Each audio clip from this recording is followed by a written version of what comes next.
You're about to listen to TADPOG, Tyler and Dave Play Old Games. It's a comedy video game podcast. We would like to stress that the hosts are not experts and are really just very crass commentators. Seriously, this is an explicit podcast that happens to talk about video games sometimes. So please enjoy this pretty okay podcast with Tyler and Dave.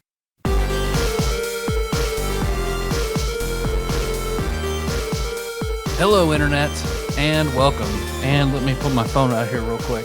Okay. Let's start over. Let me start over. I need to start a timer. Oh. I thought you were going to read us your last 10 messages that you've received. I could do that. That'd be a fun intro, right? What would that be?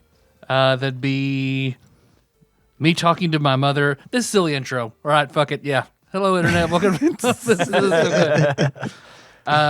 Well, I will also get into my last. It was with my mother, and I will get into my last 10 messages as part of my intro. Ironically enough. So yeah, hello Internet. Welcome to another episode of the TADPOG podcast. Tyler and Dave and Ian play old games. The Ian is silent. And this week we'll be talking about, to me, the oddly titled Irem Skins game. Irem Skins game. Got all the skins. Skins.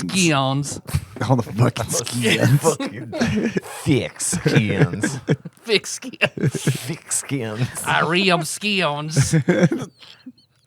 What a weird We game. put some more steak on it. Irem Skins. Let's just talk like this the whole rest of the episode. TADPOG, the Irem Skins game. You dipped in the Homestar Runner there. For a minute. They sure playing my golf game. You do a pretty good Homestar, I'm not going to lie. That was my freshman year when Jacob and I lived together. It was basically just Homestar Runner and D&D, and we both did not do well. Josh failed out. Well, I feel like a good sacrifice. Yep. Homestar and D&D, one more D&D than life. Fucking school. Grades. Who cares? I got my Homestar. I got D&D. It's never going to change. Final Fantasy 11 fishing's right on the horizon. Yeah. Yeah. Life is. You're true. It's true. You gotta live your life a little bit. Damn it. Whenever I'm not going to play that game. Oh, Dave's playing that game? Okay, I'll try that game. It was fun. Final Fantasy 11 was a lot of fun. I talked shit about it because I didn't understand it. Then once I saw you play it, I was like, okay, this looks pretty good. It was fun. I remember us dual monking the Guzgan mines. Yeah. Just beating the shit out of skeletons. Just doing that whatever 1,000 hits or whatever you would do, just mowing through fucking skeletons until we both die. Yeah, I know. It was fun. Yeah, that game was like, sorry, I know we're not talking about Final Fantasy 11. Final Fantasy 11 was like one of those games where it's like, it's an old enough MMO, or similar to Ultima Online, where it's kind of like, they make a game, and then they're like, I don't know, man. You just figure it out. You just have fun. You make your own stuff up in this. It's like we would. Like, all right, we're gonna go to the mines. Well, you'll be a monk. Yeah. I'll be a monk. We'll just punch skeletons until we die. They're weak to our fists. Let's do it. Let's get your skulls for your promotion. Wow. Mining all those fucking promotion items. Right? Yeah. Yes. Well, like I said, Irem Skins game. But before we get to that, I'm your bearded host, Tyler, and I have, if you guys don't mind me, I'm going to grab this. I brought something for you guys to try. I mentioned it on the show a while ago. Pepperidge Farms? So these are the Archway Frosted Lemon Cookies. Oh, right. From that St. I Louis. had on my list. So if you guys would like to try a Frosted Lemon Certainly. cookie.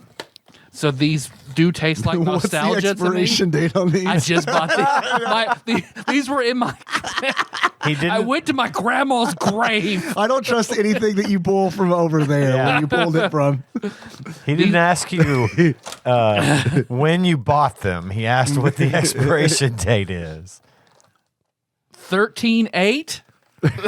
Perfect. That's a date. Is it like the August the 13th. So I know these are these taste like nostalgia to me. The last time I had them, it was like, all right, these are okay. Okay. So if you guys don't like them, we're like, I'm not offended. All right. But if you want to smell them first, though, I'll be brutally honest. Oh my goodness, that is a lemony cookie. lemony, lemony. I'm gonna have a half a cookie because I'm full of waffle. Yeah, I'm full They're of big cookies. They're like The size. Those are big. They're the size of the tops of cupcakes. It's like a sand dollar. It is like a sand dollar. It's colored like a sand dollar. All right, let me get one of these guys. frosting sand dollar blood on It top. smells really good. Yeah, they're very lemony. See, but I am not going to have one. Okay. Because this is also going to tie into what my last 10 messages were about today. Oh my God. So I am now Tyler, you stop eating lemon shit. Stop it. I am though, because I'm now a pre-diabetic according to some blood work. No. Yeah. So it's not bad yet. It's very Okay. fixable. Okay, good. You know, Diet. it was just barely over. I need to lose. I can get back to a normal A1C or whatever if I lose like 26 pounds. Okay. I want to lose 65 Okay. because You could do 26 easy. I think I could do that easily. So I'm not super worried about it. I just got to make some changes now. Okay. So All right. no sugar without fiber is gonna be my number one rule. No sugar without fiber. Yep. Okay. Well, hey, I'm glad you're taking it seriously. Yeah. Yeah, because I don't want to do all that other shit. So If you're pre-diabetic, they just tell you, right? yeah, Because I worry about that sometimes when they'll do my blood work, and I'll go see the doctor. I'm like, so how was the blood work? It's all good. You're not saying anything about it. No, they're not gonna leave you hanging on pre-diabetes. I well, promise. I've got my chart. So as soon as I got the blood draw, like before the doctor called me, I see the results. Yes. Okay, I got you. So I went through and So looked you at all tell my him. levels. Yeah, I saw my levels. Like, oh, my fasting glucose is a little high. Uh-huh. So then at night they called me, which is unusual for that office, but they were going to order an A1C, which they're like, when did you have this done? Something like an Today. AOC? It's exactly. Just one more. It's the other half of the AOC binary code. Right. Alexandria Ocasio-Cortez. Yeah. Oh, So, fuck, she's on now. so they went and just did that same blood draw. So then today I got those results. And when I pulled it up, I was like, oh, it's whatever percentage. And then I Googled the percentage. It's like, oh, so I fall into pre-diabetes. And I started looking at all that, So Yeah. it said to lose what percentage to get to this percentage and shit like that. So I was like, okay, well, that's what they're going to tell me. So that's what I'll do. Okay. So yeah. Well, Well- speaking of diabetes, you want to try this cookie? Cheers. Yeah. It's okay. Pretty good cookie. It's not bad. Not bad. It's not bad. It's not as good as I remember, but Can I have an not index card, please? Another one. I like Another a I'm lemon going cookie. to write on this one and put a cookie on this one. It's a good cookie. I like this frosting. Me too. It wouldn't be as good without the frosting. I agree. It'd be too dry. Mm-hmm. It's a It little, is a it's a dry little cookie. dry. Yeah. The dry cookie. It's got a nice aftertaste. I like it. I'm going to munch on that throughout the show. So yeah, it's not so bad. It's not a wonderful cookie, but it's my honorable mention because my grandma always had them. It Those pairs and the well. iced oatmeal. It pairs well with the ketchup under my fingernails from the quarter pounder I just ate. Speaking quarter pounders, I think we discussed doing a sandwich draft this time around. But first, before that though, what you guys been up to? Watching TV. Yeah. I don't do a lot, really, and that's okay. I work, I come in and watch TV and play video games, and that's fine with me. It's a dream.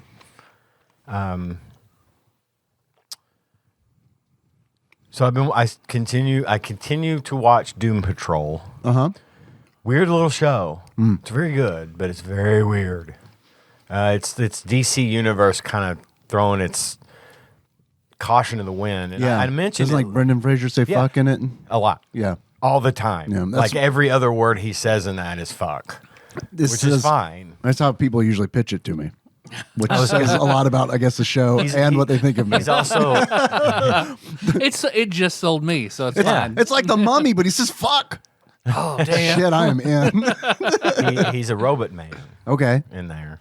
A couple other, and I was going to mention last week when I mentioned Doom Patrol, I didn't mention who was in it.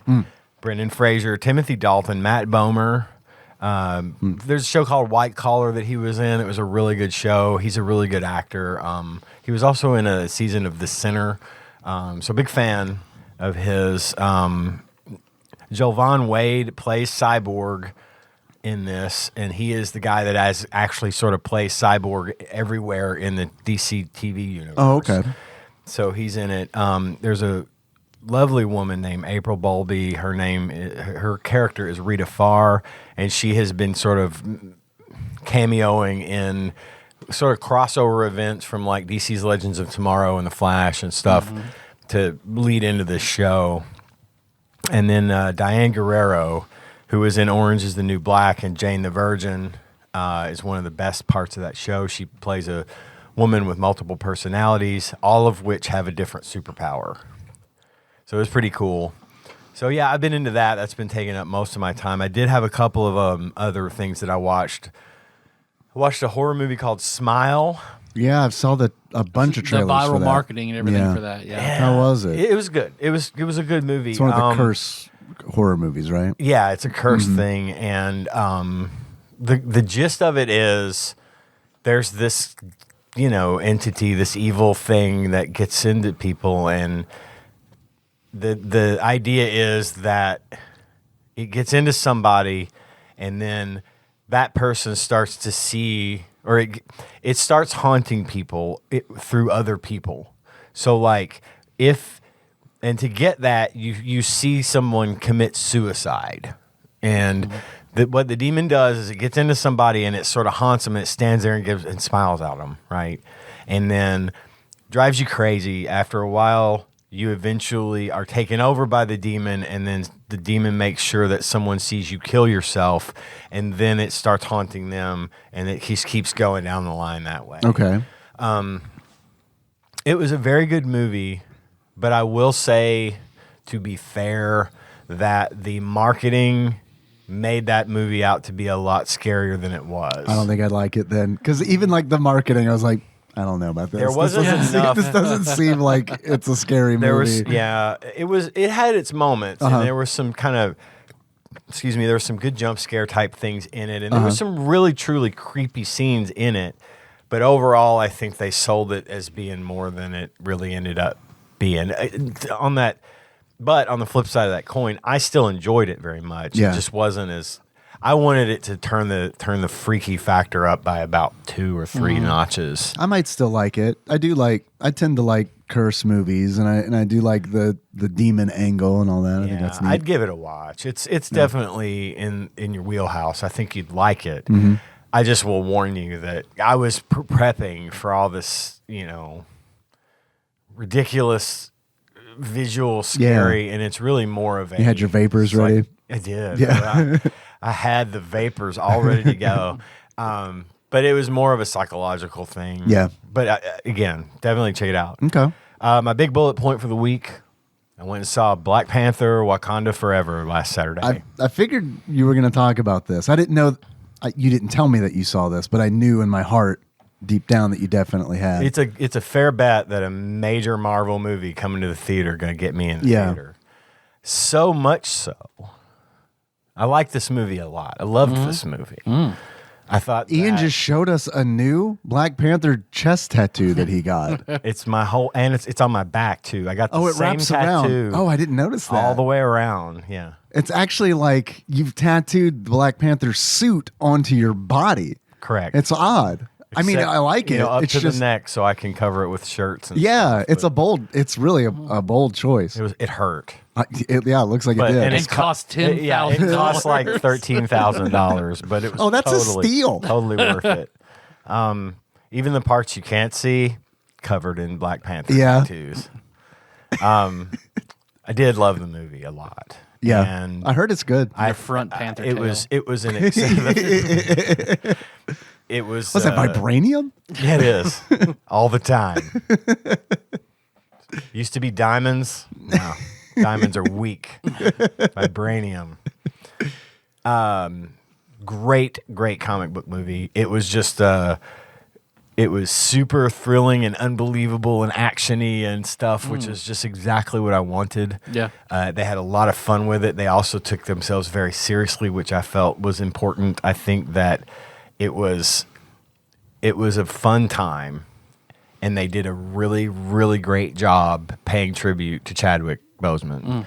Because Marvel movies have gotten a little more comedic as they've gone on. So it's about time to kind of go back to center a little bit. This one had its elements. Obviously it's going to have a little comedy here and there. Martin Freeman returns, and of course he is naturally kind of the comic relief of the movie, but he's not in it a lot. But just overall, I really enjoyed it. I thought it was a very, very worthy successor to the original. Good. That's good to hear. The one problem I had was not with the movie. It was with my theater going experience. Oh. Yep. We go to the movies early. Okay. We went to this movie. Now, if you'll allow me to step back a couple of days. Please.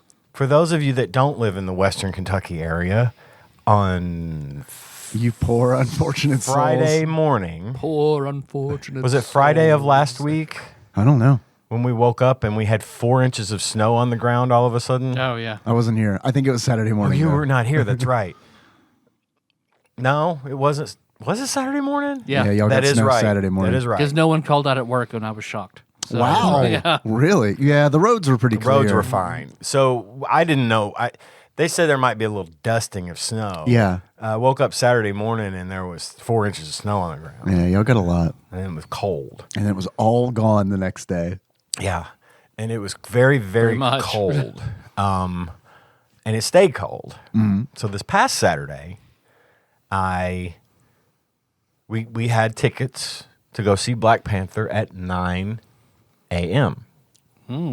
Just fine. I like to get up early. I like to go to the movie early so that way I'm out early and I don't feel like I've spent my whole day in the movie theater. Because this is a long boy. How long is it? 2 hours and 41 minutes. That's a long ass Marvel movie. It is a long movie. That doesn't bother me. I expect it at this point, and I'm fine with the length of the movie. That's like almost a TADPOG podcast. Almost. It's right there. What I am not fine with is the fact that the heat wasn't working in the theater.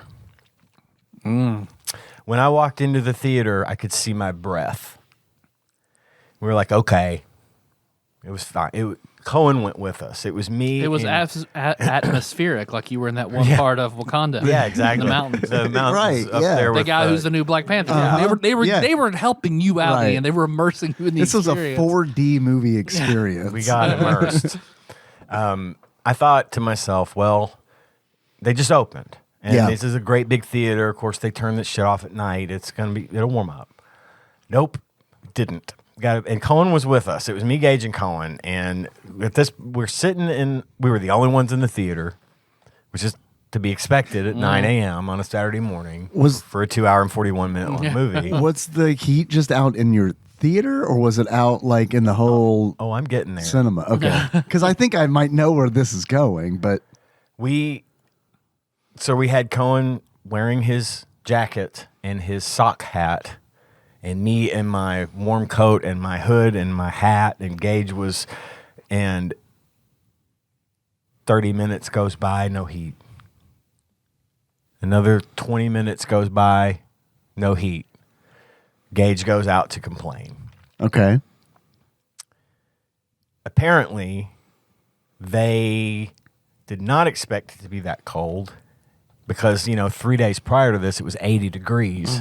Apparently, they have to put in a ticket with a central agency to have their thermostats turned on in the Wow. theaters and set to certain temperatures. They don't Yeah. have control over it.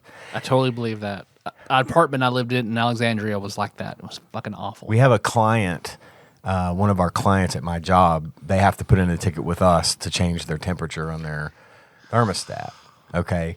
Well, we are not the Chad Dad IT move. and thermostat provider for the theater. So whoever was supposed to turn the heat on never did. And by the time it got to the point where Gage at one point got so cold, we were in my wife's vehicle because my truck doesn't seat more than one person besides me. I'm like, my wife is the blanket queen. Horror Priestess Tanya has got blankets.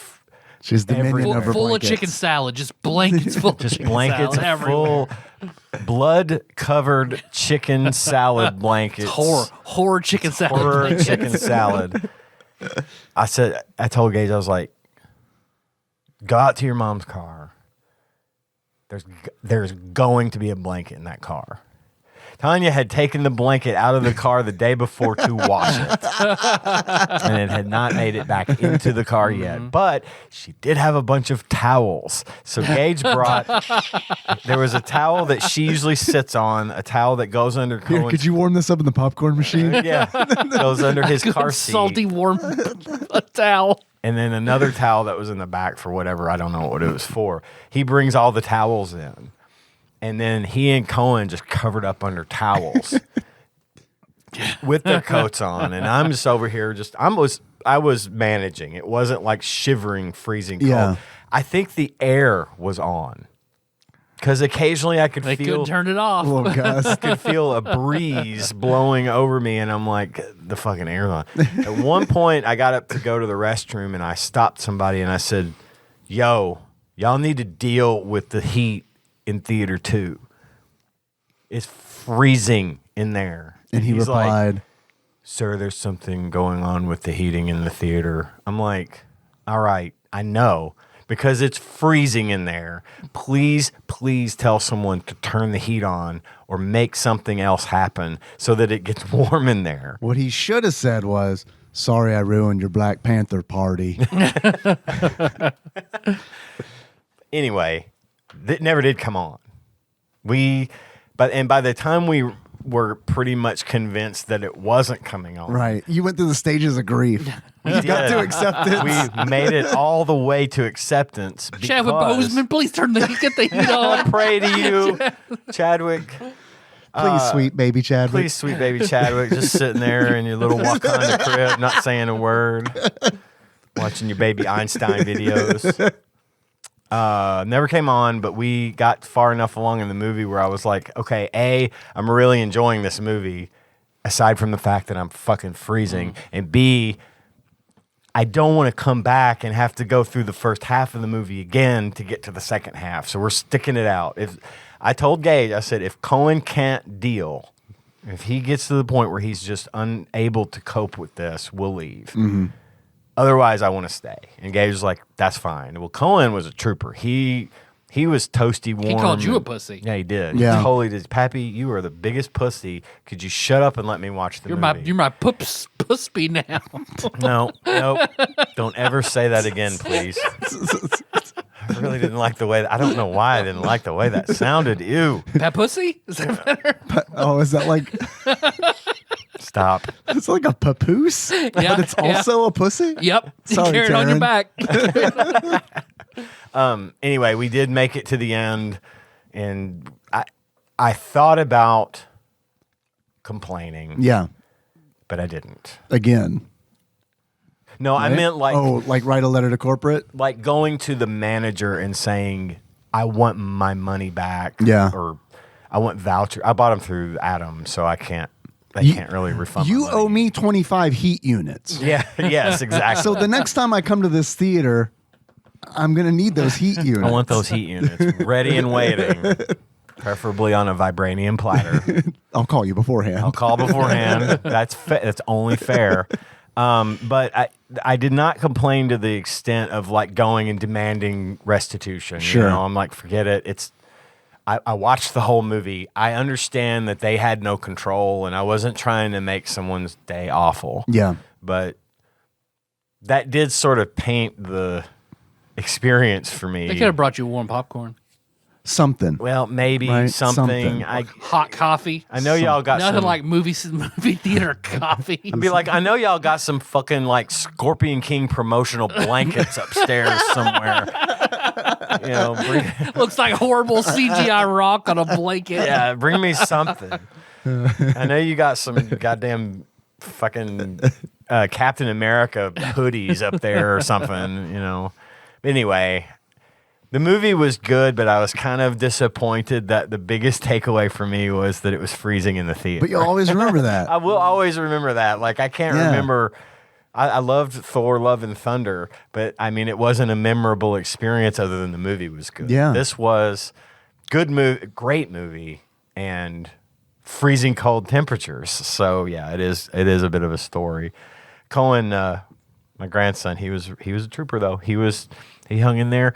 The fact that he did as well just just getting through that entire movie in the theater. Sure. Much less the fact that it was like 49 degrees in there or whatever. He hung in there really well. So Good.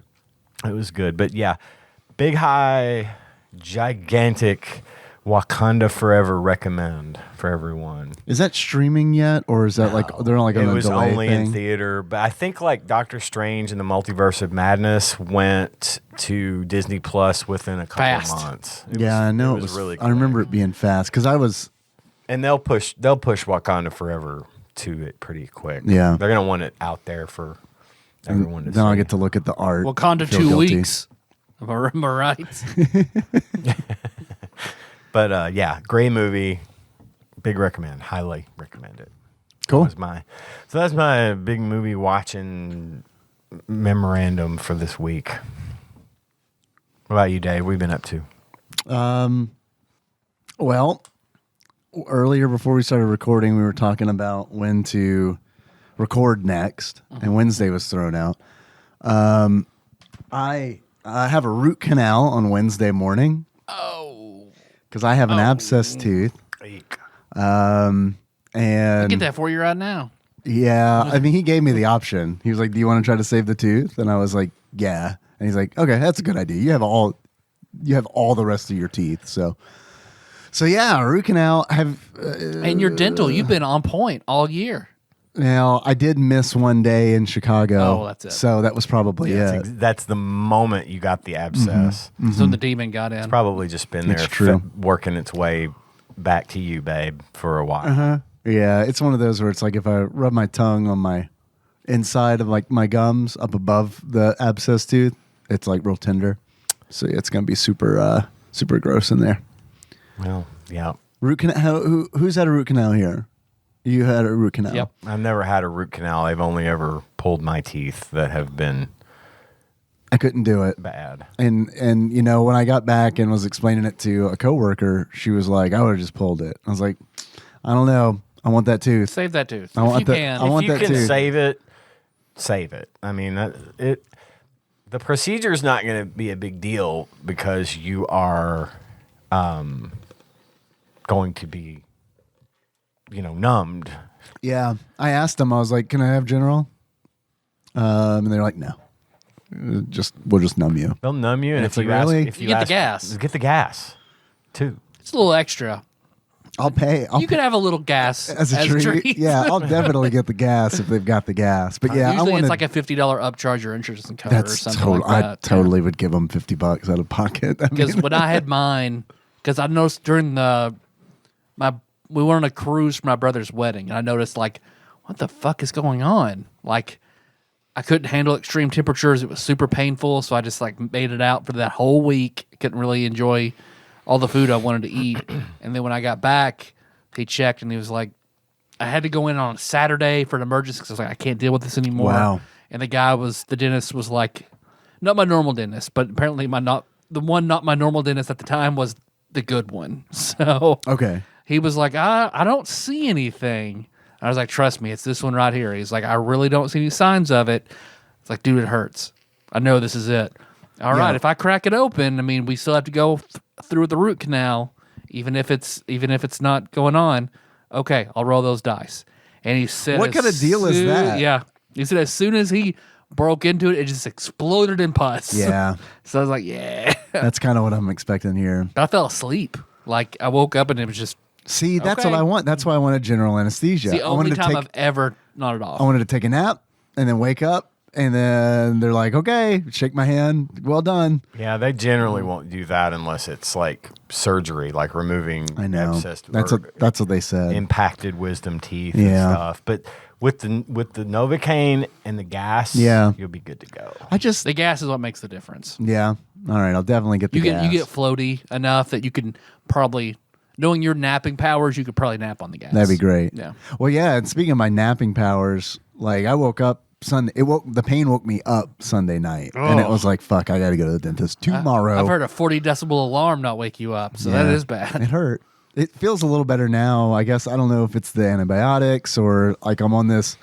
I was hoping they would prescribe me something, but they were like, "No, you can do ibuprofen, then 4 hours later do Tylenol, then 4 hours later do ibuprofen and rotate it through. And it's like, okay, that's been working all right. But the problem is that like on hour 3, it's like, man, I can't wait until the next hour. Tylenol right? time. Yeah, exactly. How are you guys? Kidneys, you all right? Yeah, you guys are fine. Right. We can do this. Yeah. And I'm like, of course, now, like, I've been like treating myself to a bunch of shit because it's just like, hey, I got this root canal coming up. So it's like I haven't been drinking a lot of water or anything. Pretty sure a root canal burns like 2 pounds, so it's fine. As you're chugging cola. I don't know what could have caused this fucking tooth abscess. Well, you've Who been knows? great about your teeth, so moral of the story is don't fucking worry about it. Shit's gonna happen. Genetics be genetics. Fuck it. So how were you later the same day of your root canal? They gave me pain meds afterward. So I was fine. it's okay. Then maybe I can still record on Wednesday. Well, if we Tuesday. want to roll the dice. Well, I mean, it might be good. I mean, it might be good story time. It might just be fun to You have me on the also- mics for you pain also- medicine. I don't think they're going to give me pain meds. They probably won't. Yeah.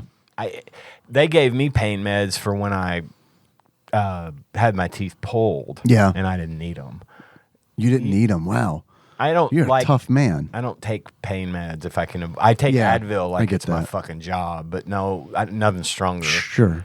Because I mean, one like Lortab, and I'm fucking done. I'm out. I will sleep for the fucking rest of the decade, and I just can't. doesn't touch me. Doesn't fucking touch me. Does it No. not? Lord tabs are like It's that these dwarven could have been Tic constitution. Tacs. Yeah. Yeah. I know redheads are notoriously harder to. When I go to the dentist, I have to get work anyway. Like you need more? Yeah, man, I can still feel this. Come on. Ugh. Yuck. So well, But you will probably be fine, but you may not be in the mood to talk a lot. So that's fine. It'd be a Tyler and Ian heavy episode. Every now and then I'll be grumpy. you can do what you want. You can do what you want. I would say maybe we go for Tuesday. Yeah. Just to be on the safe side. All right, that's fine. They'll get a real anxious me instead of about to say you will be in pain. So I don't know. Yeah. we'll see. It couldn't be. I mean, it'll be fine. We'll figure it out. But yeah, the next day is Thanksgiving, so hopefully hopefully I can I still think you'll eat be shit. okay. Damn. Yeah, you'll be No, okay. you'll be fine by Yeah. then. Okay, that's good to hear. And- That's really good to hear. Yeah, you'll Because be I've been like Googling shit. And it's like, can I eat after root canal? How long to wait to eat after root canal? And it's like the suggested, like, they're like, I mean, you eat whatever, but you might like bite your cheek or something if you still got the Yeah, don't the eat numbing. it. Don't eat until the Novocaine The wears only thing off. that might suck is if they don't file the tooth in correctly. So when you bite down, it's like your jaw is a little off. Like if the grooves they put don't fit into your upper teeth. I Yeah. assume it's on your bottom. No, it's on my top. Well, mine was too. But yeah, if they don't fit together perfectly, it gets real fucking annoying. Well, I don't get the crown until later. So there's also that. So Oh, they'll put like a temp on it. Yeah. So I'm gonna have to You be will careful. have to be careful about what you eat then. Yeah. But Yeah, that's why God turkey- gave you two sides. turkey gravy. That'll be all right? Yeah. Gobstoppers. Chew on the other. Yeah, definitely crunch down on those. It helps seat that temporary one better. Are there any super crunchy Thanksgiving foods that we normally eat? It's all pretty soft. All pretty soft I stuff. mean, French fried onions is about as crunchy as it gets, Right. right? Maybe pecans on a pecan pie. Yeah. Even that, once it's And baked, I don't, isn't super I don't, crunchy. yeah, I don't really dig on the. I like pecan pie, all right, but You'll naturally chew on the other side of your mouth for a minute too. I've been doing that for about You're going to do that a few anyway. days Yeah, anyway. okay. Yeah. You'll be all right. Don't worry about it. So that happened. That pain started when I was in Chicago because I was in Chicago recently for work, and hey, other than the tooth stuff, it was very busy with work, but I did get to slip out and get some good pizza. Yeah, where'd you go? Lou Malnati's, and it's got some deep dish pizza there. It was really good. I wanted to get Portillo's, get some hot dogs at Portillo's, but unfortunately didn't get to make it. But there was this cool burger place called Potter's. I stayed in the hotel where at the end of The Fugitive, Oh no shit! Yeah, Nice. the cardiologist. Yeah, the party. Yeah, Right. Yeah, that's the ballrooms Sweet. there at the Palmer House I Hilton. love it. Yeah, I love it. yeah. So it was cool. It was a nice hotel. It was like old, and it was in downtown Chicago, and like it was one of those where it was like I got in the room and I was putting my stuff up, unpacking and all that, and I opened the closet door and I was like, holy shit, there's no light switch in here. There's a cord that I pull. And yeah, that's how you turn the light on in the closet. And I was like, wow. Do you have a key to get in instead of a magnetized card? That'd be great. What if it's like a giant key, like a bronze? Old fashioned, like what is that? What's that Stephen King movie they did with John Cusack? 1408. Right, yeah, yeah. where that's the one door. It won't let us put anything else on it. They've got the big old metal key. Right. When we went to New York, Tanya and I went to New York a few years back. Stayed in an old hotel just in Manhattan, right, just a couple blocks down from Trump Tower. Had a key. Wow. And a pull chain on the light in the closet too. It was And an the key's old badass. fucking place. You Yeah, bring back key's key. good. It was Not a the back great extra. big old heavy brass, key. That's cool. It was just weird keeping up with the key, Yeah, right. They charge you $300. Right, I can't lose this key They have a silversmith on hand. with a little monocle and a little file. I'm just hand making the keys. He's I walked very into my busy. room. All right, out give of me a day. vibranium. They're vibranium keys. So Right, of course. Naturally. Yeah, it was a good trip, but that's why I missed the snow. And the irony is So I'm in you were in Chicago. and I missed the snow that's happening here in Western Kentucky. And it was gone, man, because it was like I was texting Nikki and Henry, and like they're sending me photos of the snow, and it's like, wow, it's amazing. And then like I land in Paducah the next day, and it's like nothing. Nothing. It was gone. Nothing. The It's all sun came gone. out on Sunday. You guys lied to me. Right? Yeah. The sun came out on Sunday and just melted it all. Uh-huh. Except for the snow on my roof. For some reason, that stayed for like a week. I should have hung out on your roof. Well, not a week. Made us some snowballs. Yeah, I should have frozen you. If I had thought about it, I should have made you a snowball and kept it in the freezer. I've been to Chicago once. I went for a business trip. It was just an overnight deal when I was still working at the casino.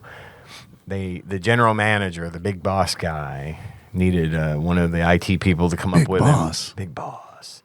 He needed one of the IT guys to come up to Chicago with him for a gaming board meeting, so I could set up a projector for him to give like a PowerPoint and stuff. Because apparently they didn't have one, or no, it was a projector and a laptop and all this other crap. But anyway, it was great because he drove us. It was just me and him. So we drove to the airport, flew to Chicago, fucked around for the entire day. He just was like, all right, I'll see you tomorrow at 3 for the meeting. That's great. And then at 3 or at like 2:30, I showed up, set up the projector, and he was like, what button do I push to change the slide? I'm like, this one. He's like, you can go. I'm like, cool. He's like, just come back in 2 hours and pick this up. And then Sounds like a great fucked trip. around for the rest of that day, and then we flew home. So yeah, it was nice because I just liked walking around downtown. Sure. And I actually went to Yeah. the Sears Tower. Yeah, awesome. And went to the top of it and stuff. So yeah, I like it down there. I don't know that Yeah. I would live there, obviously, but it was a cool downtown Chicago is Yeah, really neat. it's fun to walk around, and we walked to Lou Malnati's, and that was really cool. Was it cold? Yeah, I mean it was cold, but I mean when we first got there, it wasn't. It was like one of those deals where it's like 70 degrees, kind of like how it was here, and then all of a sudden overnight it's like in the 30s. But I mean, really after that first night, I mean, I was really just in the hotel. Right. And that was a weird feeling too, because it's an old hotel. It's not like modern design where there's like a lot of windows and like big windows and open spaces. Everything's really kind of like tight and like corridory. Had a porthole. Yeah. Yeah, right. And it's like I gave up trying to open my blinds in the window because it was just like I can't figure this out. I mean, it's like I don't even know if I can open these so it was just like, eh. And when I would wake up to get ready for work, it's dark outside, so it didn't really matter. Right. And when I go back to the room, it's dark outside. So it got to the point where it's like, if we were working in this office space, like that's kind of like it felt like the back rooms, like this liminal space. Oh, God. It really did, where it's just like, because there's like nothing on the walls. The walls are painted yellow. And it's like the hum of the... Yeah. Yeah. I mean, it was very much like that. So, I mean, that wasn't great, but I don't know. Whenever I got out of the cage, The monsters chasing us through various exits. right. That would have been The fun. water level, that's Right. All the old hotels have the worst water levels, I swear to God. And then I started playing a game called Marvel Snap. Somebody else was talking about that on Facebook. I heard about it from Sick Jake on the Press B to Cancel podcast. And also, sorry, he fell for the marketing fame. So I had been hearing about it, and I finally checked it out. I like it a lot. It's a card game, and all the cards are Marvel characters. And what I think is neat about it is that it really it doesn't do the thing where it's like, we're going to do Magic the Gathering, but we're going to do it a little bit different. You know what I mean? It kind of reminds me of the Star Wars the CCG a little bit, and that there are 3 locations in the game that are randomly drawn. So it could be like the Baxter Building, Mojo World, and Death's Domain or something like that. They're random, and each of those places has its own effect. Where it's like, for instance, like I think the Baxter Building is like you can only like play on turn 5. You can only play cards on that location. It's that kind of stuff. And Mojo World is like whoever has the most cards on this location has control of it and gets 100 points, kind of deal. And what's fun is like, so in order to win, you have to control 2 locations. 2 out of the 3 locations you have to control. And instead of like doing direct combat like you would in Magic the Gathering, it's all just the power of the cards that you lay down. So it's not like they're doing battle. Like, you know, I'm not tapping Iron Man to deal 5 points of damage to Wolverine. You know, it's just you tally up those points, which gets really interesting because like a lot of the cards have like on reveal effects. So it's like when you play them, something happens. It's kind of like a sorcery or like like an instant effect, or it's more like an instant effect. And then some cards have like a ongoing effect, which is like when you play them, this effect comes in the action, and that's more like a sorcery. I love how I started out being like, this is not like Magic the Gathering. And then now I'm like, well, fuck, I guess it kind of is like Magic the Gathering. I know Magic the Gathering, so you're helping me understand it through a medium that it's not. So it's fine. So it's free to play. There are battle passes. Haven't bought a battle pass yet. November battle pass obviously is a Black Panther one. They're getting that movie tie-in. Sure. Most of the stuff that you pay for is vanity. Although like for like the Black Panther season pass for November, you get a Black Panther card. But according to Sick Jake, because I was asking, I was like, how does this work? Like, because he mentioned that they get released later. He said that 2 months after the battle pass, it just gets released as like a free card. So, and I don't know that I'm going to pay for it because it's $10. It's $10 for battle pass, and it's like, and if they're doing them each month, that seems like that's like $120 a month. That's a year. Yeah, that's an investment for sure. So I don't know, and I'm also like feeling a little burned from. I loved Multiverses while I was playing it, and I don't regret paying the money that I did because I paid like the $60. I think I got my $60 worth for sure. But and I miss playing it, but I know if I get back in and play it, I'm just going to be mad. Yeah, same. Girl, same. I love the characters. I love the vanity stuff. I love everything about that game except the fucking community. Well, I just hate that I'm not good at it is my problem. And I felt that creeping in a little bit on Marvel Snap as well, because it's like there's this mechanic. The reason it's called Snap is because if you feel like you're doing really well and you're going to win, you press this button, you tap this button that says Snap. It looks like a Tesseract cube or some shit, and you hit it, and what it does is essentially if you win, you get double the rank up points, and there are ranks, and it's all like.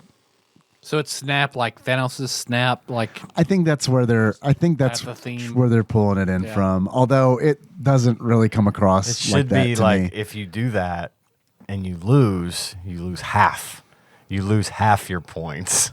Like, because that's what Thanos did. Oh, right, yeah. He took half of everybody away.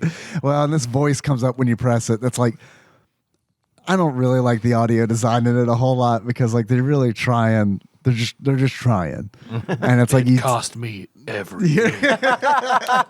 you tap the snap button. It's like snap, and it's like wow, man. It's Macho Man Randy Savage. It's like tone it down like 2. Because like I'm embarrassed to have my volume on when I'm playing this game at home. I'm worried Henry's gonna be like, "What the fuck are you playing?" Language, Henry. Pokemon Snap. I was hoping it was a Marvel movie on rails where you take pictures of other. Oh, look, there's Spider-Man. I would play that. That would be fucking you great. are Peter Parker. I would love to play that game. But yeah, so if you feel like you're winning, you tap the snap button, and your opponent can do the same.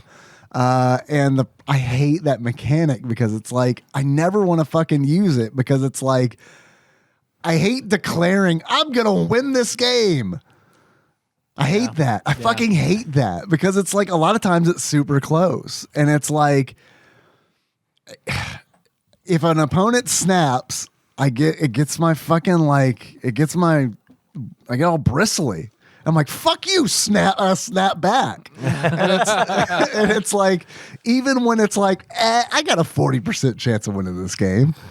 So what happens is when I lose, it's like, fuck, man. Fuck, and then motherfucker on the other side's like, easy. Yeah, no, there's no chat. Oh, you can't. You can't interact with the other. Oh, there's none, and they don't do the fucking Hearthstone shit where it's like you can do like I don't know. I can't, it's been so long since I played Hearthstone. You could do like emotes and shit in that, right? Or at least like move shit around. As far as I know, you can't do any of that shit. Okay. So it's just like sounds pretty good. Get in, play game, leave. Right, play exactly. game again. Right, yeah, and I like that. Which is nice, but sometimes they do a really good job of being like, "Hey, man, you're not gonna know if you're playing against bots or not." Right. They do that, and it's like it's to the point where I'll be playing a game and I'm concentrating on the person's name more than I'm concentrating on the game because I'm like, is that a bot or is this a human? His user 139764551 is doubtful. Is it doubtful refrigerator a bot or a real person? That's pretty good. Mine is graveyard duck. So, but it's like. It matters to me, just like when we were talking about multiverses. It matters to me. I don't care if I beat a bot. I don't care. For me, that calculates into the amount of fun and enjoyment that I'm having. I understand. I just can't. You know what I mean? And that's just like deep rooted in like, oh man, you're playing Quake 2 against bots? You know what I mean? Right. I don't mind it so much, but that was just more of for training purposes. Sure. I liked playing bots in like multiverses because it could help me figure out moves and not feel like I'm being and learning. And I was earning XP and stuff that way. Sure. So then I could get back in and play against real people and feel a little more confident in my, skills, my abilities, and doing the moves and stuff. So. I totally get it. It's just one of those where it's like, and I can tell when I can tell if it's a human and I've lost, like this is what they did to me. I lost 2 times in a row against who I'm almost positive are human opponents. And then I play a real easy bot. And it's like, I see what you're doing and I don't like this manipulation because you're like, fuck man, if he loses 3 in a row, he might delete this app. We're not going to get more money. So, right. We're going to give, and it's like that. I don't like that. That feels real like slimy. I don't like that. It's like me playing LA Noire with the racing, the car Right. driving. Just press triangle to skip this. Right? Yeah, Okay. I don't like that either. But I mean, I don't know. Is it a mobile app or is it like on a console thing? It's iOS, it's Android, as far as I know, and I believe it's on Steam too. Okay.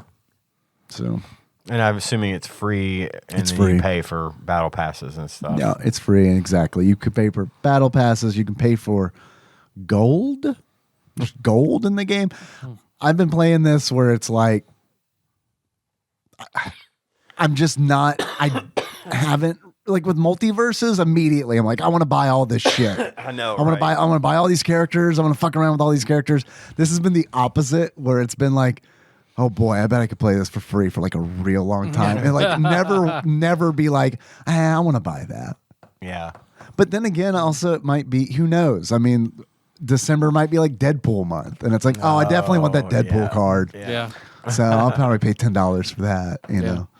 So I have a feeling and the art's real good. It gave me that like me in middle school collecting Marvel cards vibe, you know. Oh, okay. I like that. Yeah. So that's kind of fun. Cool. Energy projection 9. Right? Okay. Right. And then you start, I do wish that they did that. I wish like there were more to the cards where it's like they had a back where they had like, because there are definitely characters that it's like, don't know who that is. No idea. Yeah. Powerful card. Great. Feel like I should know it. This character because the card's so fucking powerful. I don't know who White Tiger is.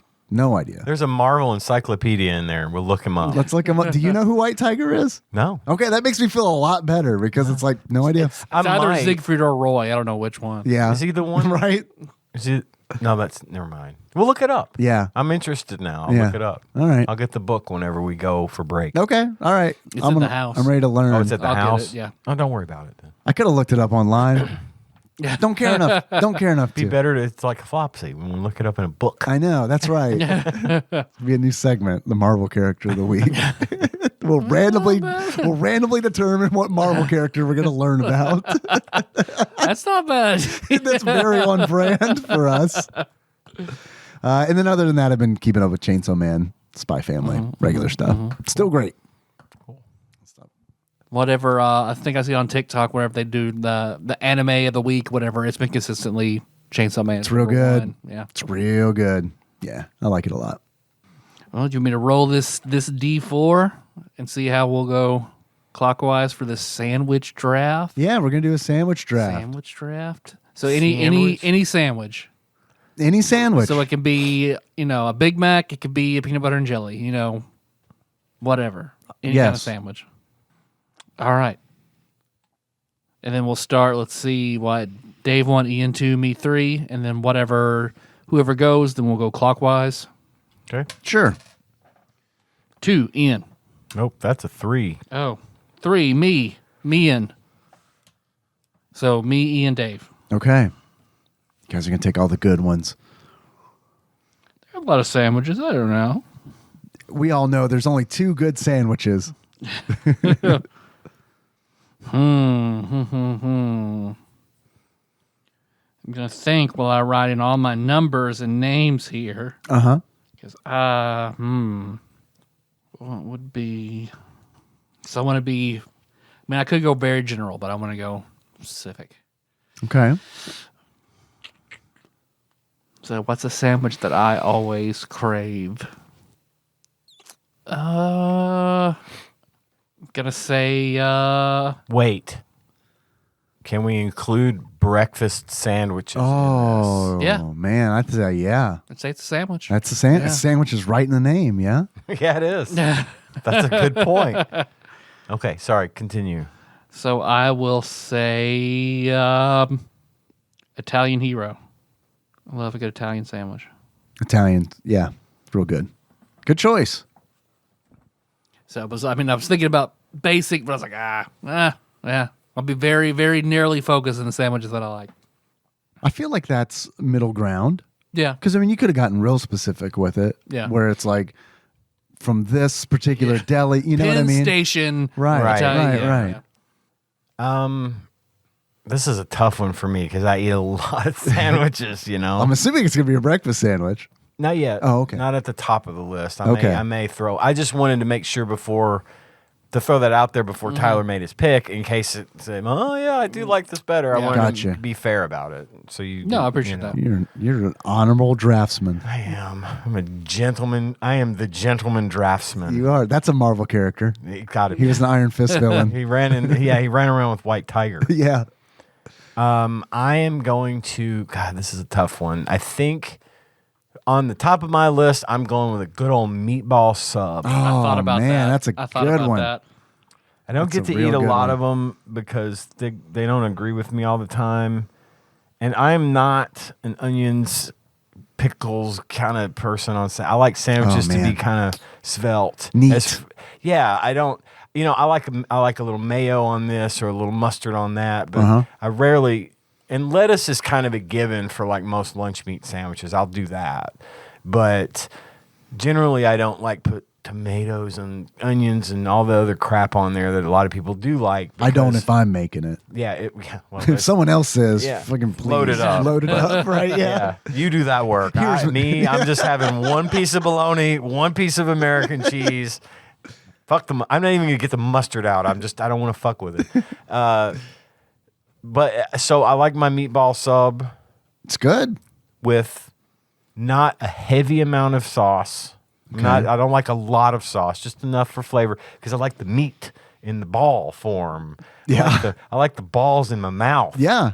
To be naturally flavored as meaty, Yeah. but lots of provolone cheese on that. And that's it. No onions, no nothing else. Just bread, meatballs, little sauce. Meat, cheese. Heavy cheese. Bun done. Yeah. Meat, cheese, bun done. I like it. Dave, you're up, buddy. I really like the, I don't know if you ever had it, sweet and spicy meatball sub from Firehouse. It's a really good like chain restaurant meatball sub.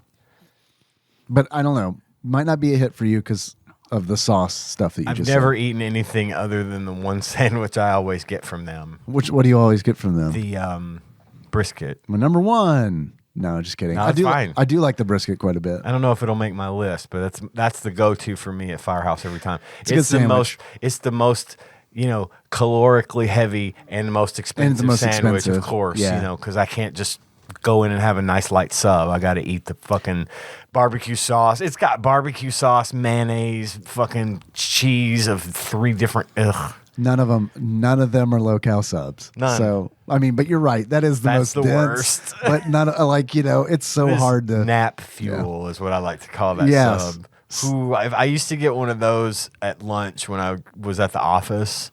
We would go to Firehouse because it wasn't far Yes. from the office. Yeah. And I'd eat the whole fucking thing. And then by the time I get back to my desk and start working, I'm like trying to keep my head up because I'm so carved out and sleepy. But that's a good nap if you can get it. If you can get it. If you can get that post brisket sub, Firehouse sub, nap, Perfect nap. You're going to love it. 10 out of cherry. 10 out of 10. Would nap again. Right? All right, you're up, Dave. Sorry. No worries. Here's my answer. My number one pick. I'm I saying think I it. know what it is. Do you? I think I do. Okay, good. I'm saying it just to make certain people angry. I'm going with a hot dog. Not what I thought. Not what I thought. Going with a hot dog. Now, Dave, I have a question. Hot dog, Yes. Hot dog is a sandwich. I agree with you. Technically, it's a taco, but So is a meatball sub, technically. technically, that's a taco. Yeah. How do you prepare if you're going to do it up? Yeah. Now, I'm not talking about Dave style. I don't want to fuck with it hot dog. I'm talking about what is your ideal hot dog? People hate boiled hot dogs. I do not found. hate boiled I hot like dogs. boiled I hot do dogs. too. If I got to have my number one pick, though, they're on the grill. But I mean, I prefer boiled to grilled. Do you? Honestly, I've never been much on the grill flavor. Yeah. That's not my thing. But Sure. yeah. Okay. But I found out later in life, my mom used to, well, I didn't find this out later in life, but when I was a kid, my mom would boil hot dogs. That's how we How did you do hot it. dogs.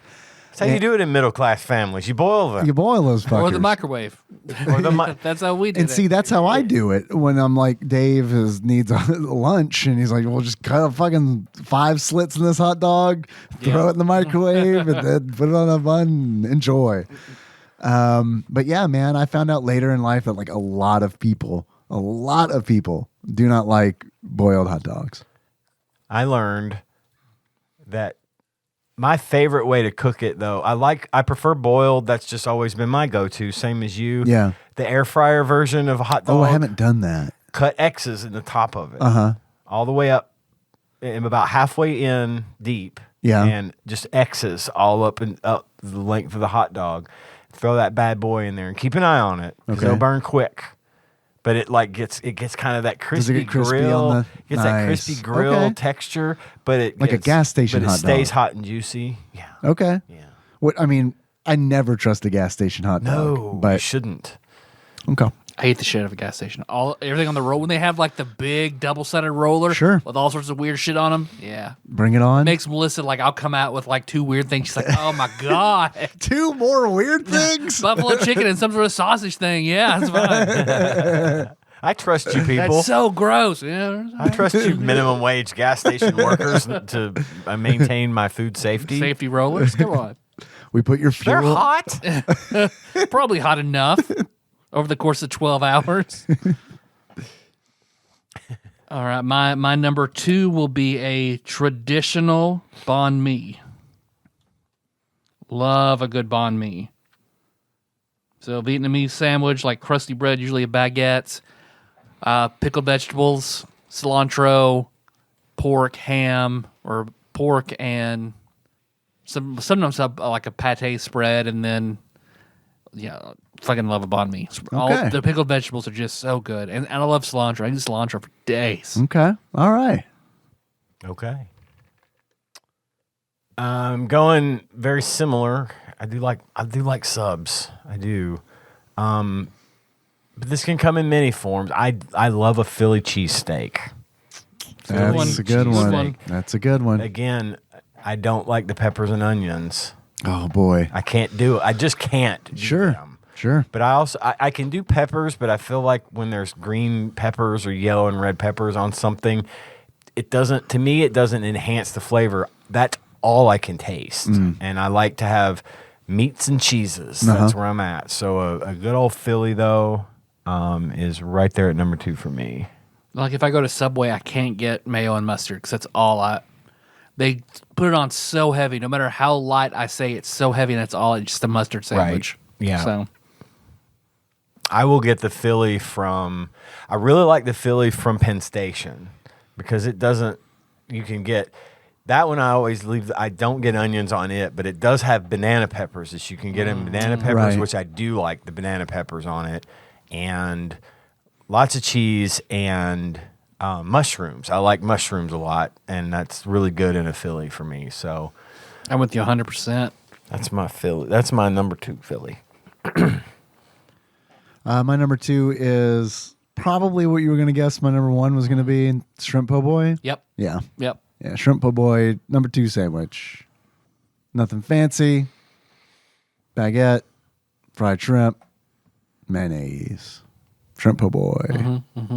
Sounds delicious. I've never had one. They're good. They're very simple. They're good. Is that what it is? Is fried shrimp, mayo on bread? There are definitely some people who dress it up, but that's pretty much. Are you a purist with the po' boy like I am with the certain sandwiches where I don't like a bunch of stuff on it? Yeah, I don't like a bunch of stuff on it, for sure. I don't like a bunch of stuff on it. And I also don't really like to eat a shrimp po' boy anywhere else other than home. Yeah. I get it. And it's kind of one of those where it's like, I don't know. There was a gas station that sold them, and it was really good there. It's like a gas station right on the Gulf. You know what I mean? So it's the thing is, though, around the Gulf, that kind of place is the best place to get food. Yeah. Panama City Beach is the same way.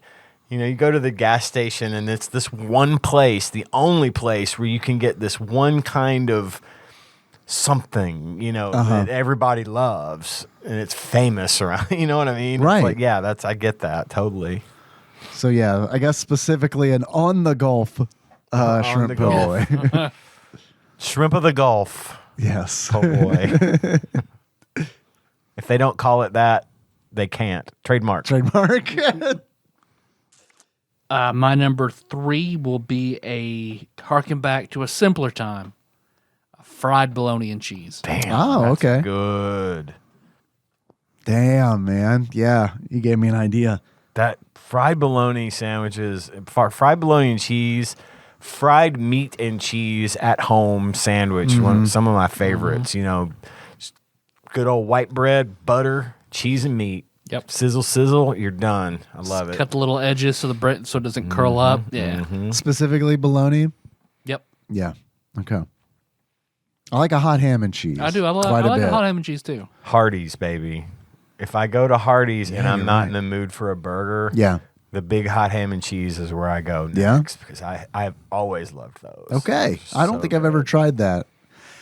Oh, that's really good. You should get Yeah? a Hardee's hot ham and cheese sometime. Okay. All right. But get the big one because the little one is like it's all bread. I'll get one right before my root canal. Yeah. Literally right before There it. you go. On the way to your throw it out. Just fucking teach you, not put me under. I remember one time I had some kind of a filling at the dentist's office, and I ate a bunch of wild berry Pop Tarts right beforehand, and I threw them up all over that office when I was under some anesthesia. So. Oh boy. Yeah. That's why Right they- when my cousin's husband walked in, who was a UPS driver, and he was like, "Hey, Tyler," I was like, "Hey." It's like out of a sitcom. Oh, very much. It was all blue and purple. It's all that wine. All that dentist waiting room wine. Got the water jug, the Keurig coffee maker, and the big jug of wine. Ah, the dental wine. Bring me the dental wine. Oh dear, well, What's the dental difference? wine. Fluoride. That's how Dionysus It's the- controls you. The fluoride in the wine. Oh shit! Bring me the Beaujolais with the fluoride. I have my teeth to consider. Tyler. Oh wait, you did yours. It's my turn. Cheese. Yep, your turn. Going traditional. Fan favorite. Peanut butter and knew it. jelly All right. with strawberry Okay, jelly. because that's on my list, so I had to specify strawberry jelly. Not I grape? don't give a fuck about grape jelly. I feel like strawberry all fucking day. I hate feel grape like jelly. grapes probably. I say this as not a grape jelly enjoyer, but I feel like the general population is grape, right? Maybe.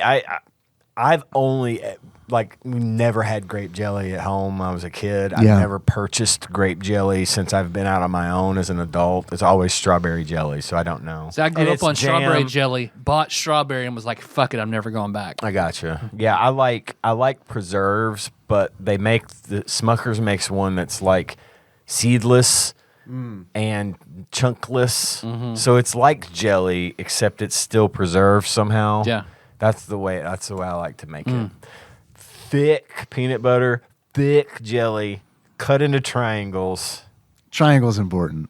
Gotta be in triangles. Has to be in triangles. Well, see, I like Rectangles, send that peanut shit butter back. instead of one thick layer of peanut butter, 2 medium layers of peanut butter on each side of the bread, so that jelly doesn't soak through. Ah. So that's how I do it. Melissa hates it. A That's vapor how I do barrier it. of peanut butter. Yep. A moisture barrier. I also the best part of a good peanut butter and jelly sandwich to me is the crust of the bread. I do like the Oh, I'm with you. crust the most. So that's my Smooth. big 3. Smooth. Yep. Yeah. Never really cared for chunky. Yeah. I get why Crunchy? people would or crunchy. Excuse me. I said chunky. But so you love me. Open wide for. You care for I chunky. do. I open wide for it all the time. I get why people like it. I just personally I don't like the peanuts in it. Sure. I like it smooth. Like opening a brand new jar of peanut butter and it's like playing in the snow that first morning, just cutting into yeah. it. It's like, oh yeah, It that's is good nice. stuff. That is a really good feeling. I'm not a big PBJ guy. I just I don't eat them much. I don't like the but J. I love them. Yeah. Yeah, I don't like the What J. about PBH? Peanut butter and hockey? ham. It's ham and hockey. Oh, good. All right. Canadian bacon? Honey. Honey. Honey's very good. I don't- You can buy peanut butter and honey Uncrustables that are really good. I haven't tried that. I haven't tried honey on a. Peanut butter and honey is fucking spectacular. I'd probably like it better than peanut butter and jelly. I don't like the J. The meal that it was either Bush or Obama ordered the most out of the White House kitchen was peanut butter and honey sandwiches. They're great. They're so good. And like Peanut butter, banana, and honey. Peanut butter, banana, and honey is delicious as well. I don't always have bananas around, but if I think about it, I will make honey, peanut butter and honey. And if I had thought about it, I would have said peanut butter and honey instead of peanut butter and jelly. But either way, I'm good. I haven't gone yet. I don't think it's too late. I like my choice. The thing about peanut butter, banana, and honey sandwich, the part that like turns me off about that is the bread. Like if I could get the bread out of the equation, I don't know. I think all of a sudden I can fuck with that. I think Or you just do the little segments of banana, a little smear of peanut butter, a little drop of honey. That sounds delicious. I can eat that shit with a fork. That sounds great. I used to eat that on graham crackers, which is that sounds good graham too. crackers Yeah. with peanut butter and banana. Yeah. I didn't put honey on those, but that was like my breakfast. That sounds every morning. great. Yeah, we'll put some honey on there. Up. Yeah. Drizzle a little honey. That would be really good. But yeah, Squeeze a graham bee crackers, over that? Yeah. There you go. Just squeeze it. It comes right out of them. Yeah. That's how it works. It's nonstop honey. Yeah. Okay. Dave, you're up. Number 3. I'm going with a Cuban. It's on my list too. Cuban sandwich. I love these sandwiches. Cuban Pete. Cubans are fucking great. I love them. And I've never had a bad one. Flamingo Row has a really good Cuban. Yeah. Yeah. Yeah. Country Castle has an okay one. Oh, I gotta try Country Castles. Okay. Yeah. Cuban. My number 4, Ian, you brought it to mind, will be a s'more. Okay. That's creative. Fucking love s'mores, and yeah, I think it qualifies as a sandwich. It does. I prefer an open face s'more, but Yeah. yeah. A deconstructed s'more. It's just Yeah. hard. It's hard to bite into a s'more when it's got graham cracker on both sides. Right, exactly. That's It why I'm the squeezes same. out. I don't like the top being. Yeah. I just like to have an appetizer. Yeah. An hors d'oeuvre s'more. A s'more d'oeuvre. Yeah. If you will. I'm sorry, the card says smoops. Whenever you talked about the demon angle in that movie, my brain went, a dangle. That dangle. Ian, number 4. I'm gonna go with a plain old Chick-fil-A chicken sandwich. Just the one that they started with is still the best for me. Go ahead and scratch chicken sandwich. I guess I could go with a different place, but I'm not gonna lie. When I want a chicken sandwich, That's where you want to get it. that is where I want to get it. Well, in that case, I'm gonna go with a Reuben. Reuben's a good sandwich. I love a Reuben. I have trouble with rye bread. I can't. Yeah, I don't enjoy it, but I will tolerate it for a Reuben. for a Reuben. Like I want to put the meat and the sauerkraut and all that on different bread, and I'd be fine, like sourdough or something. Let me fuck with the formula a little bit. I don't fuck with the Thousand Island, so really? that might be a deal breaker for some people. I would need sauerkraut makes up for it. Anytime I get a Reuben, it's without the Thousand Island. See, I would like my Reuben to be on Or sourdough. before someone says something, I think it's technically Russian, which is close enough to Thousand Island. But somebody will say something. yeah. Sorry, yeah. I would have it on sourdough bread with the Thousand Island and the sauerkraut. Yeah. Very tender, delicious brisket. Is it brisket? What is it on? What is corned beef. Corned beef. Thank you. That's what I was going for. I couldn't get it. Tyler, number 5. I feel like I don't have a burger on there, so I will go with a patty melt. I love a good patty melt. Patty melt. First discovered those when I was working at Huddle House in college. I was like, holy shit. Have I had a patty melt before? Describe a patty melt? So I like the smash burger version. I think any burger is better as a smash burger. So smash burger, with Swiss cheese and onions, grilled Okay. onions. Okay. What kind of bread? A bun?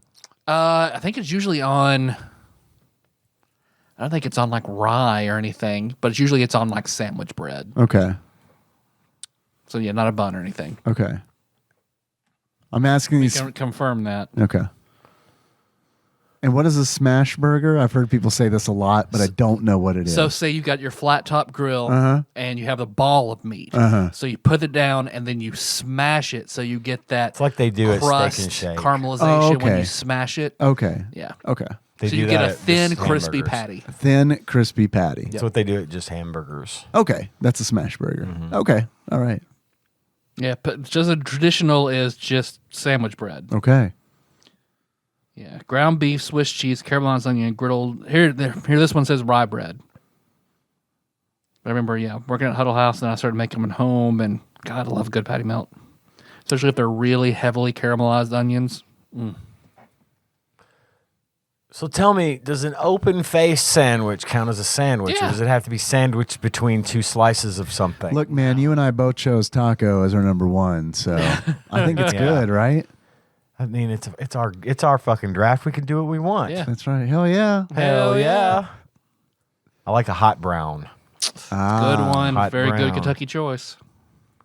They're hard to come by in most places. You don't find them. You used to have them at CC Cohen when it was still a thing. Shandy's, whatever. And it's I don't know what they're gonna have now. But Now it's Casey's restaurant, Stella's. Yeah. Okay. Yeah. Yep. And I don't know if they have hot brown, the Kentucky hot brown. He did them at the hospital, Okay. so I wouldn't be surprised You if go he down put it there. on there one day. You can go down It's there good. and eat. For those that do not know, a hot brown is a nice piece of bread with some roast beef, mashed potatoes, and brown gravy poured over top of it, eaten very quickly, which is the case when I get a hot brown because I gobble it up. I love me a hot brown. It's also very bad for you. It's like every carb and fat in the world all rolled into one sandwich. Yeah, because I've also seen it with turkey and like a Mornay sauce. Yeah, I mean, I think it could work with just about anything. But mine is the traditional roast beef, mashed potatoes, brown gravy on top. Because that's what over white bread. When Choctaw came to prom, he was like, "What's a good dish I can get here?" I was like, "Go to the Brown Hotel and get a hot brown." That's pretty much that'd be a good one to do. Yeah, that's probably the best place to get one. Yep. Right. Yeah. Okay, my list is done. Dave, you still got a spot. What are you going to put in it? I don't have a burger. So, and the reason I was asking so many questions about what is a patty melt is because I had Frisco burger from Hardee's on those my are so list, fucking good. and I wanted to make sure that was not in fact a patty melt. I don't know. That's sourdough bread, baby. Sourdough. I do like that sourdough. That's why I was asking about the bun. I was like, is it a bun? Yeah, man, I love that sourdough and that bacon, and it's real like simple ass. Oh my god, it is an S tier sandwich. That is such a good choice. Yeah. That is the go-to for me when I'm not in the mood for a hot ham and cheese. It's the Frisco, and I like the Frisco breakfast sandwich as well. I haven't had Same that. deal. It's just bacon, egg, and cheese on the toast, on the Texas toast. Yeah. So When I got the tooth abscess news, comfort sandwich. I went to Hardee's, got the Frisco burger, and for you. and ate it painfully. It was great and sucked at the same time because it was like, Yeah. well, if I chew on this side of my mouth, it'll be fine. What totally was not. Everything I ate on the cruise was like that. So yeah, I get Totally that. was not fine. What about honorable mentions? I got tuna fish, just a traditional tuna fish sandwich, What- tuna salad. What do you put? Because I have that too. So when you eat a tuna fish sandwich, what do you put in it? So much like Dave, it depends on how much of a hurry I'm in. Like if Dave's making a quick hot dog, I'll make quick tuna by just a spoonful of mayonnaise and a can of tuna. It's got to be white tuna, chunk white. I don't like the light tuna. I like the chunk white, which is essentially the In a can, chicken- not in the bag. in The can. bag is very. It doesn't matter. It was put there by a man. It doesn't. It's the chicken breast of. It's the chicken of the sea. It's the chicken It's breast. chicken. of- It's chicken of the sea. Stay out of it, Nick Lachey. But the white, the white tuna from a can, mixed with a little mayo. Now, if I have time, I'm adding some boiled egg in there. I like it with boiled egg mixed in, Oh, I love chopped it. boiled Oh, egg. yeah. I do not like to add pickles or anything Oh, I like do. that to Oh, it. man. I like to eat a pickle on the side. I like to be able to dole out my own pickle portion. I don't want it to be part of the mix. But yeah, tuna, boiled egg, mayo. Well, then I'm going to claim Tanya's chicken salad then. Nice. Since you're not, I haven't had it yet, so Wow, I need to get Someday. you some. I do like a chicken salad sandwich. Hers chicken salad is not going to be good on bread. Yeah. You're going to want this with crackers or something like to dip it. Oh, It's okay. like super thick. Oh, okay. It's more of it's like a dip. Okay. A really thick and unhealthy but delicious dip. And I also had just a plain grilled cheese. Kind of falls in the same as the grilled bologna cheese and is a cheese. good one, Just yeah. a grilled cheese sandwich. Yeah. Little tomato-based soup on the side, perhaps, like a little ravioli. I don't like tomato soup, but I will eat tomato soup if it's accompanied by a grilled cheese. Yeah. Just a They'll do vehicle. at work. They'll do or what Casey used to make. It's like a grilled cheese with a layer of like tomato bacon jam in it. Okay, Oh, that was an adult grilled cheese. What he called it. Fucking great. sweet. I don't have many. I like a ham biscuit. And You don't see ham biscuits that often. I know Country ham or like deli ham. country ham. Yeah. Yeah. Like I only ever see those when you like have appetizers Right. at a party. And that's the exact kind that I'm talking Nice, about. nice. Yeah. Where it's like I finish eating one and it's like I can feel like not a lot, but I can feel that butter between my fingertips, you know what I mean? Where it's like, oh, that's lubricated perfectly. And then of course I had chicken sandwich on here, but like I said, man, I it's got to be that. I like that spicy chicken sandwich from Chick-fil-A. That's what you were thinking of when I said. I chicken thought sandwich. Wendy's spicy chicken filet for a second. That's one I've eaten the most of. In my Yeah, That hot honey same. chicken sandwich is so good from there. That is good too. Although it's, man, having not had Wendy's for a really long time and then getting that spicy chicken sandwich from Wendy's recently, it's like, holy fuck, they put so much mayo on this thing. And they have to because that chicken is dry. And it's like, it sucks because I used to love that fucking sandwich. And I feel like since I've had so many really good chicken sandwiches since then, where it's just kind of like, sorry, baby. Yeah. I found another 2 or 3. So in culinary school, in the middle of all the semesters, you would have your garde manger class, and the big test in garde manger was you had a group of 3 people, and you would do a 7-course meal and pick a theme. So ours was Southern. So for our appetizer, which is again one of my alternate sandwiches, which is a fried green tomato BLT. So good, so good. Of course, I had tuna fish on there. I had a lobster roll. I love a good lobster roll. Where I used to work had a great curry chicken salad, baguette, arugula, and then a curry chicken salad. And then when my other, I still make this one at home today from that sandwich shop I worked at in D.C., would be baguette, goat cheese, onions caramelized in bacon fat, roasted red peppers, and then arugula tossed in balsamic vinaigrette. Oh, perfect. Delicious. Well, there we go. Sandwich draft. That was a good draft. Got me thinking was. a lot about Hell yeah. sandwiches. Hell Hell yeah. yeah. So, guys, you want to take a little break? Yes. We get into talking about Irem skills. skills game. Yes, of course. Okay, well, I spit on my computer. All right, so listen to the music that I'm going to play. Do I know what it is yet? No, I don't. Get off my back.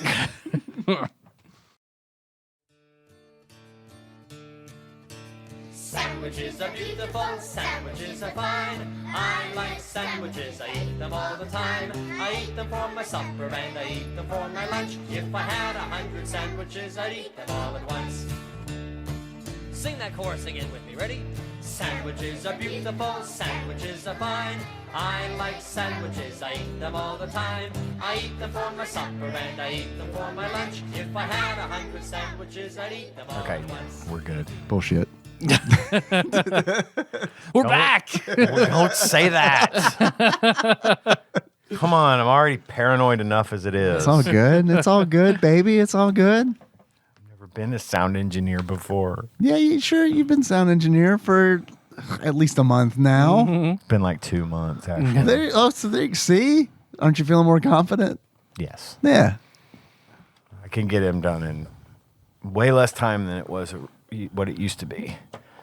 But before we get started Yeah. talking about Irem Skins game, you gotta like do your teeth up. Skins. It's yeah. You have to make your face a possum face in order to pronounce it that way.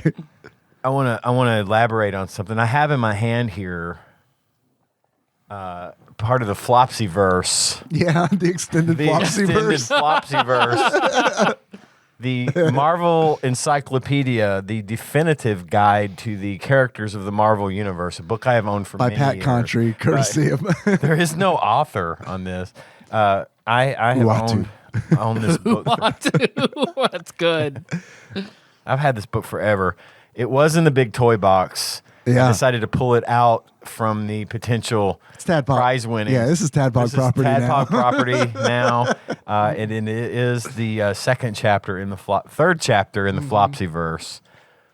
Rip Flopsy Senior. Rip Flopsy Senior. I'm going to tell you a little bit about White Tiger, David. Yeah, please. White Tiger. White Tiger's first appearance was in the Deadly Hands of Kung Fu. Fuck, I love that series. Number 19 from 1975. So he's an Iron Fist villain. I don't know. Yeah? It's just the Deadly Hands Okay. of Kung Fu. It Okay. doesn't say Iron Fist. We'll get there. There's a Okay, little all right. short summary. Okay, I got you. To follow. Real name Hector Ayala. Excuse me, Hector Ayala. Occupation Student. Base of operations New York City. New York City. New York City. Height and weight, eyes and hair are not specified. Okay. Apparently, that's never been defined. All right. Why? There's you just asterisks next to height, weight. It says asterisk feet, asterisk inches, weight, asterisk pounds, eyes, 4 asterisks, and hair, 4 asterisks. So I don't know why they haven't said that here, but anyway, special powers and abilities. Amulet gave him enhanced strength and agility and an innate understanding of the martial arts. Okay. Student he Hector got to just know Ayala. kung fu bullshit style. Yeah, right. Yeah.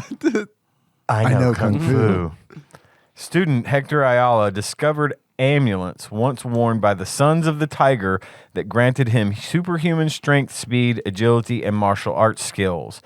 As the White Tiger, Hector fought crime in his poverty-stricken neighborhood, but he was badly injured during Gideon Mace's campaign to wipe out superheroes and retired his costume identity for years. On Hector's first night back as White Tiger, he was mistaken for a criminal, and he ended up shot dead. Are we? I'm not sure this is the same White Tiger that's in the game. He's just weak to guns. That's all. Yeah, right. My only weakness.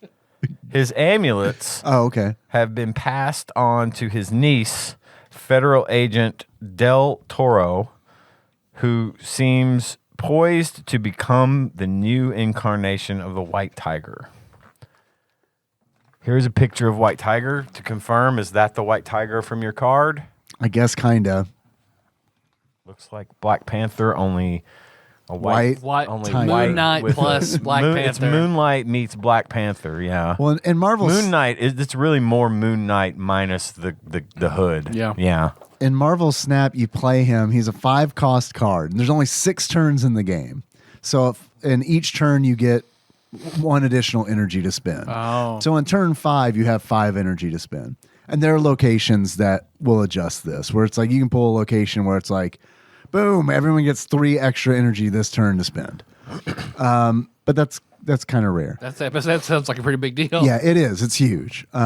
Since White Tiger's a 5-cost card, typically I can't play him until the game's almost over. Turn 5 out of 6. And the way he works is he's a 5-cost card. He has 1 power, so he's weak. You play him, and then he summons a spectral tiger that gets placed at one of the other locations randomly. And that tiger is like a 7-power card.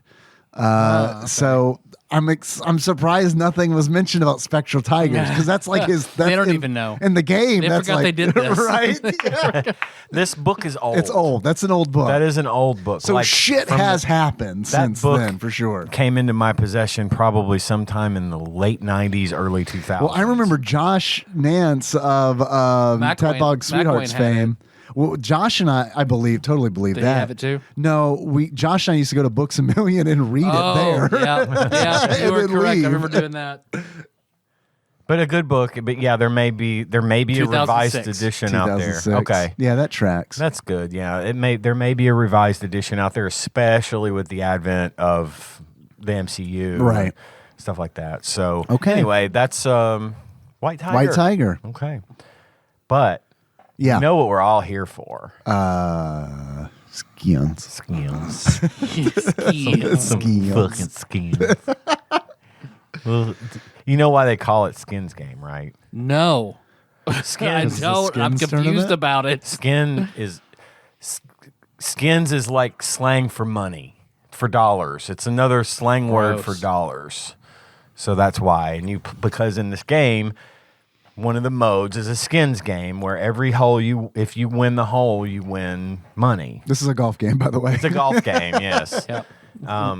For every hole that you win in the skins game mode, you win money. It's not a sex thing. It could be. Every hole you get in the It's not, skins though. game in this. It couldn't be. It could be, but it's not. And a so golfing whoever- dating sim. Yeah. Hey, I'd play it. I'd definitely play it. But yeah, whichever player has the most money at the end of the skins game is the winner and Fucking Ken. takes home all their money. fucking Pete. Fucking Ken. All your Ken. fucking money. Fucking Ken. That's who I lost to. Fucking Pete. Lost to Ken. This was an arcade game first in 1990 by Irem, believe it or not. And then it was ported to. It looked a lot better in the arcade. Yeah, I didn't think it was a bad looking SNES game. It was ported to the SNES in 1992. I do not know why. That makes sense. In the United States, it's a very 1992 SNES game. I don't know why in the United States it's called the Irem Skins game, and in every other really place it's Major title. Major title. I don't know. Was there already Major title.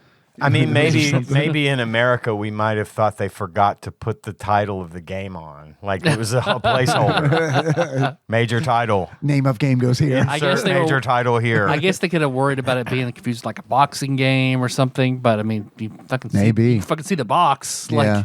Like, Irem Skins game is way more It's a confusing. weird- It's a weird. name. It's a weird name. It is, and it's How fun. about golf for money? Irem's golf for money. Or just Okay. Irem's fucking golf. high stakes, You know high what I mean? stakes golf, high stakes golf. Something that says it without using that really outdated weird slang. Yeah. And I'm sure that it also is golf. You know, I'm sure that maybe that slang was used more in the golfing world Golf talk. for golf Yeah, betting and things. You know, Yeah. Golf gab. golf talk. Yeah.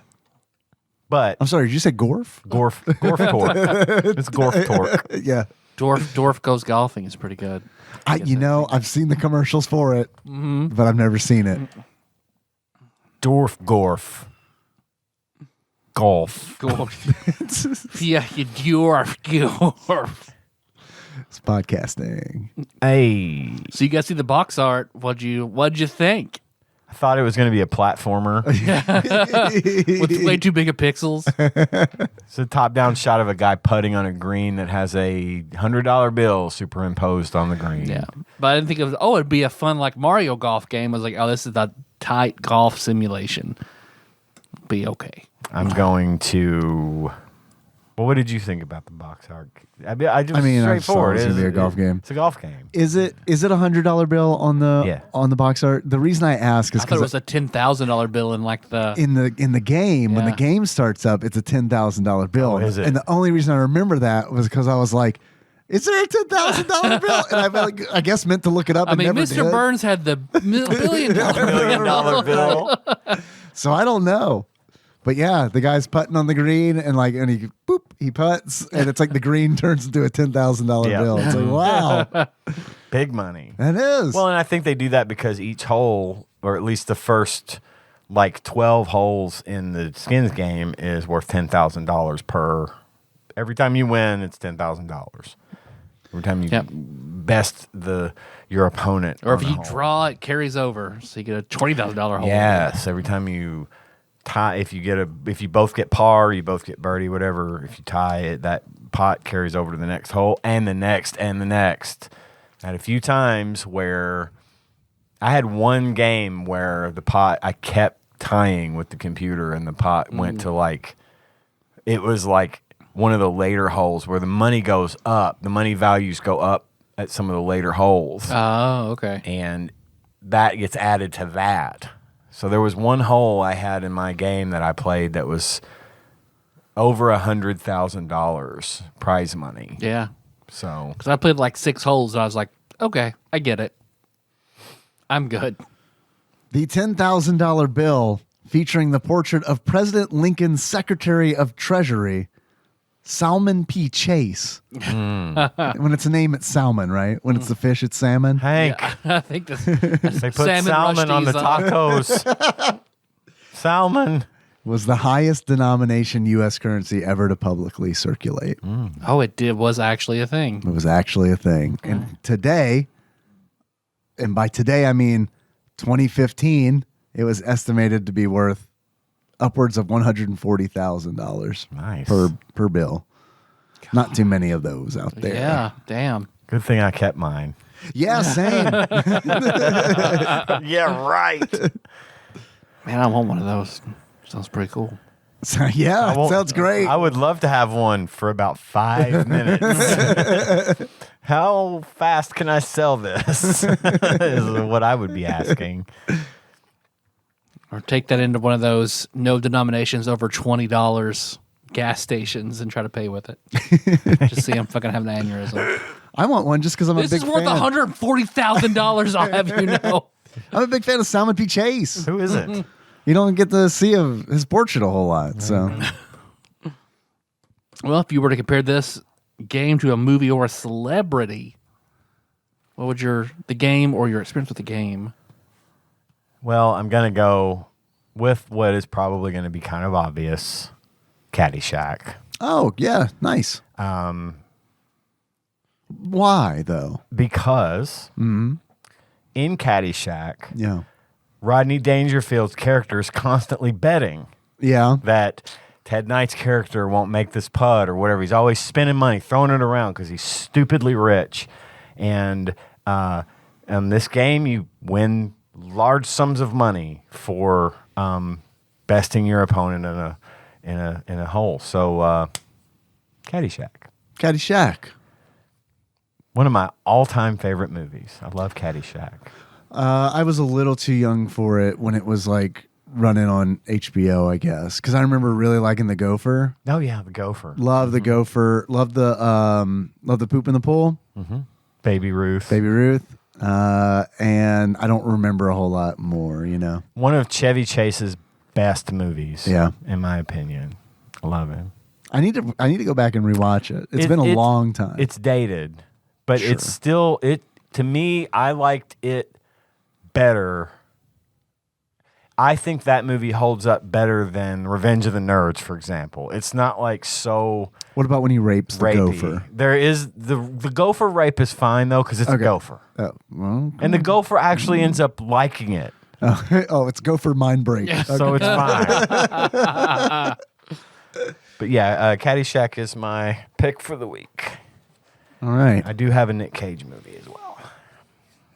Dave, what about you? I went with the famous golf movie Ant-Man. Ant-Man. Okay. Yeah, that's true. And I went with Ant-Man because I went into this game thinking that I wasn't going to like it, and then I ended up actually liking it quite a bit. Me fucking too. And Girl same. Girl save. And that was how it was with Ant-Man, because Ant-Man was like, I was all about Ant-Man, and then Edgar Wright left that project, and I was like, I don't know about this Ant-Man movie. And then I didn't watch it for a long time. Then when I watched it, I was like, oh yeah, it's a pretty good movie. Yeah. Oh, I forgot. Paul Rudd's like really charming. I forgot. Oh, speaking of, I saw the trailer for Quantumania, Ant-Man and the Wasp 3. Yes. Oh, it looks fucking good. I didn't see Ant-Man and the Wasp. I haven't seen it either. yet. Looks really good. Anyway. So Okay. Ant-Man. Good pick. Ant-Man. I thought this game, spoilers, was okay. So I wanted to go with, according to IMDb, something golf related that was okay. So, The Legend of Bagger Vance. Good movie. Oh, It's okay. all right. Yeah. So, yeah, it's all right.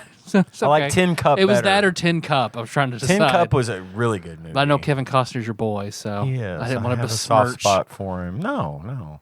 I loved this game, actually. I actually really liked this game. I felt like it was tight. It had all the right elements. It was there for me. I played a full 18-hole skins game, Girl, same. and I won.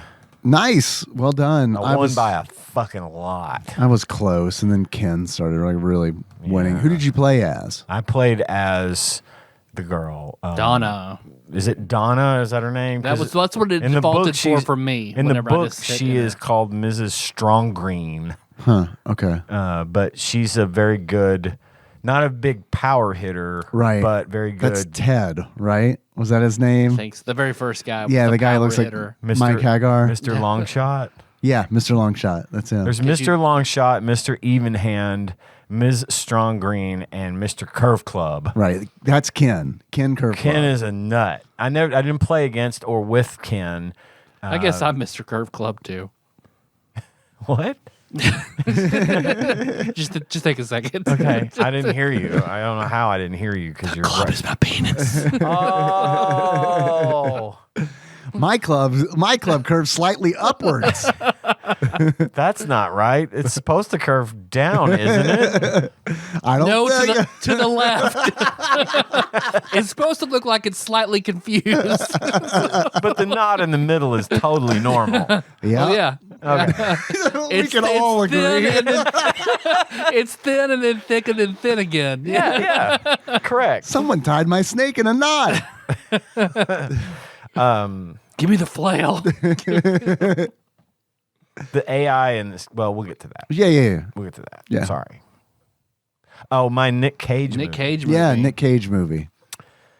Much for the same reason you picked Ant-Man, I Yes. picked National Treasure. Oh, okay. Because I Getting all thought that going into Salmon P. National. Chase bills. Yeah, exactly. Getting all them salmons. That's what I like All to call the mine. salmons, All the baby. salmons.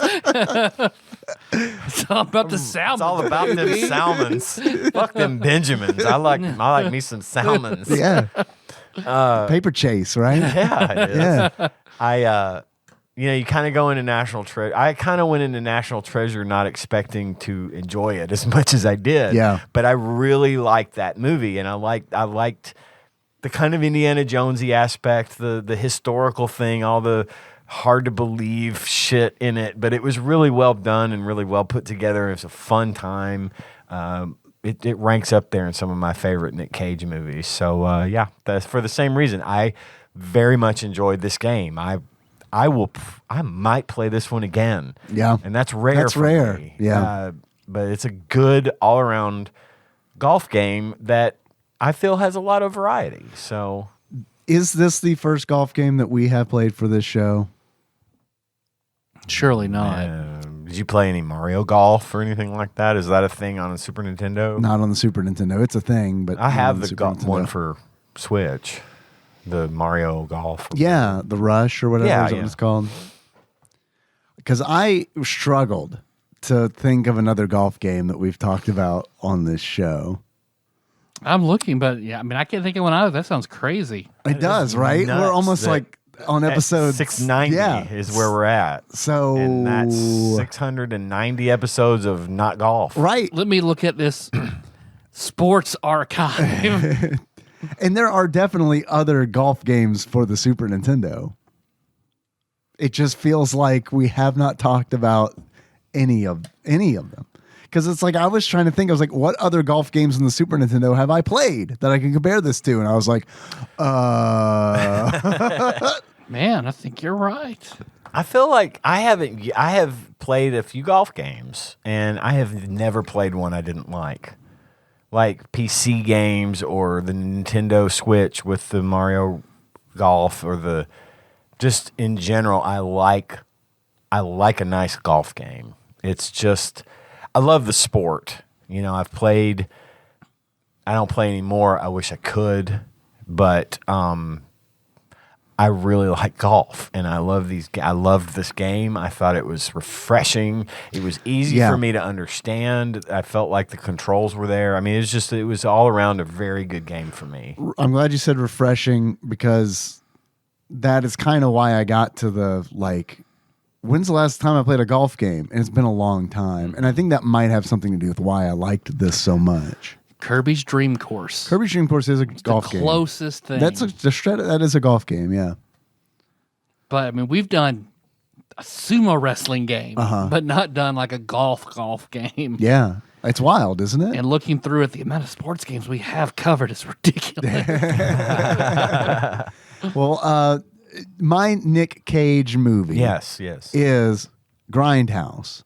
Okay. And it's for the same reason I chose Ant-Man. I was surprised. I remember watching Grindhouse and the reveal that Nick Cage is Fu Manchu was like, what? And then they just move on. Yeah. And that's kind of how this game was, where it's like, holy shit, I like this. This is crazy. I played this for like 2 hours and it didn't feel like it. I played this last night, and when I looked, I was on like hole 16 of my skins game. And I like that. I like that angle of it too. I like that it's a skins game and it's not a straight up tournament. You can play it as a tournament. You can. But it's more fun when it's like each hole has a dollar amount and there's like a closest to pin contest. I was going to say the closest to if you are playing against whoever, if you get a hit and you land in one shot closest to the pin, you get 20 grand. You get $20,000, and that actually shot me over the top to be in the lead. And from that point on, I was able to win because I was like 10 grand behind, and then I got that, and it shot me ahead. And it was interesting because I was playing it. I got to like hole 16. I looked up. It was fucking 12:30. I'm like, at night. Yeah. And I'm like, oh, fuck, I got to go to bed after I finish this game. Right. Because I wanted to finish. Yeah, It was a fun game for me. No, I get it. I just think it was very cool that it was set up the way that it was. Agreed. With the skins tournament. The skins tournament. Skins. There aren't a lot of sports games to in Nick Cage's large filmography.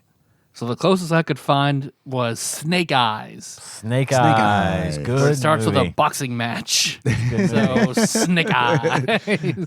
Not a great movie, but I liked it. It was entertaining. I've seen pretty much everything of his up to a point. When he goes through a really weird phase and does like Mandy. Have you seen Mandy? Yeah, Mandy's wild. Crazy. Mandy's like a Call of Cthulhu movie almost. Super out there. Yeah. I loved it, but yeah. Gotta be in the right mood. How about some good things, some bad things? You know, this is one of the first games that I've done with you guys since I've been on the show that I actually kind of struggle to find bad things for a change. For me personally, it was like kind of a struggle. My good things, though, first and foremost, I just really liked the interface. I liked the controls. I thought it was easy to pick up and play. It was easy to understand. It was exactly what it needed to be from a control I standpoint. struggled for like 3 holes where I kept like pressing the wrong thing when I meant to do something, and then would shoot it, undershoot it, or whiff. I would whiff and then pick the wrong. I don't know how clubs work. I mean, I'm glad they at least recommend you a club. They do. They recommend They start you a you with club. the right club that'll put you either just past the pin or just short of the pin. And as long as you factor in the wind, you're usually in good shape. And they almost always, I think always, whenever you're about to hit, whether it's from the tee or the fairway or wherever, they always point you at the pin, which is good sometimes, but bad other times. That is a common feature of golf games. Yeah. They automatically point you at the pin. I mean, it makes sense, first right? To show you where it is. Sure. But then you've got to look at the map to see how the fairway runs. Does it dog leg? Does it, whatever, so you know how to hit the ball. Some cases, if you've got a power hitter, you could make it to the green in one over this, neutral zone. Out of bounds is what it would be. Right. But it's rare. Usually you need to stick to the fairway, and unless it's a video game. In which case, fucking swing away like signs, baby. Do it. Swing away. Swing away, Casey. We're probably gonna have a lot of the good things. I do. Somewhere, I'm just gonna kind of run through these real quick if you don't mind. Yeah. I liked the fact that you could choose from multiple golfers with different play styles. Yeah. Because I feel like that adds variety to the entire game. Like you go through and play as one, you could play as another and have a completely different experience. I've played a lot of golf games that aren't just a generic golfer and you just pick the power bar and the clubs. There's not usually a specific You don't get to type. pick a character type. And then the fact reminded me of Super Tennis in that regard. Yeah. Yeah, because Super Tennis does that where they have a roster. Exactly. It's a large roster. If I had like one thing to build on, it would be to have more than 4 players. I agree. Maybe have like 12. I feel like sometimes in games like that, I get intimidated by too many. Okay. Yeah. And I like having limited choices in that regard. And you know what? That's a real fair statement too, because that only having 4 jives with the general concept of this game, because it is an arcade style golf game more so than it is a simulator. Well, and the fact that I think too, in addition, you can have up to 4 human players. You can play with other people, just taking turns. Sure. It seems like that should be just standard, and I don't know if it is or isn't because this is the first one we've done. But I like that. I think we've just got tons and tons of replay value here just on the fact that you've got 4 different characters to play as. Well, if you beat every mode with every golfer, then you unlock the anti-golfer, who is an inverse black and white character with all max stats. So, yeah. Got it. I'll do or that. Shooter McGavin. I didn't know which one to go with. I think it is Shooter McGavin. And then I have... See you at the Red Lobster. I liked this sort of builds on that, really, just the variation of modes. You've got the skins game. You've got a tournament mode, which you can play as either 18 or 36 holes, which a 36-hole tournament would be a long boy. Yeah. That would take a minute. Yeah, that's probably half a work day. Minute. And then the modifiers and stuff, like the closest to the hole bonus. Some of the holes in the skins game, prize money is higher, like in the later holes. Some of them, if you can get under par, they double the prize money for that hole, which I did, and that's how I ended up winning my game so ridiculously, because I had 2 holes where I birdied and won the hole and ended up doubling the prize money. Well, I think you only get the prize money if you do birdie. Like, I got double when I eagled.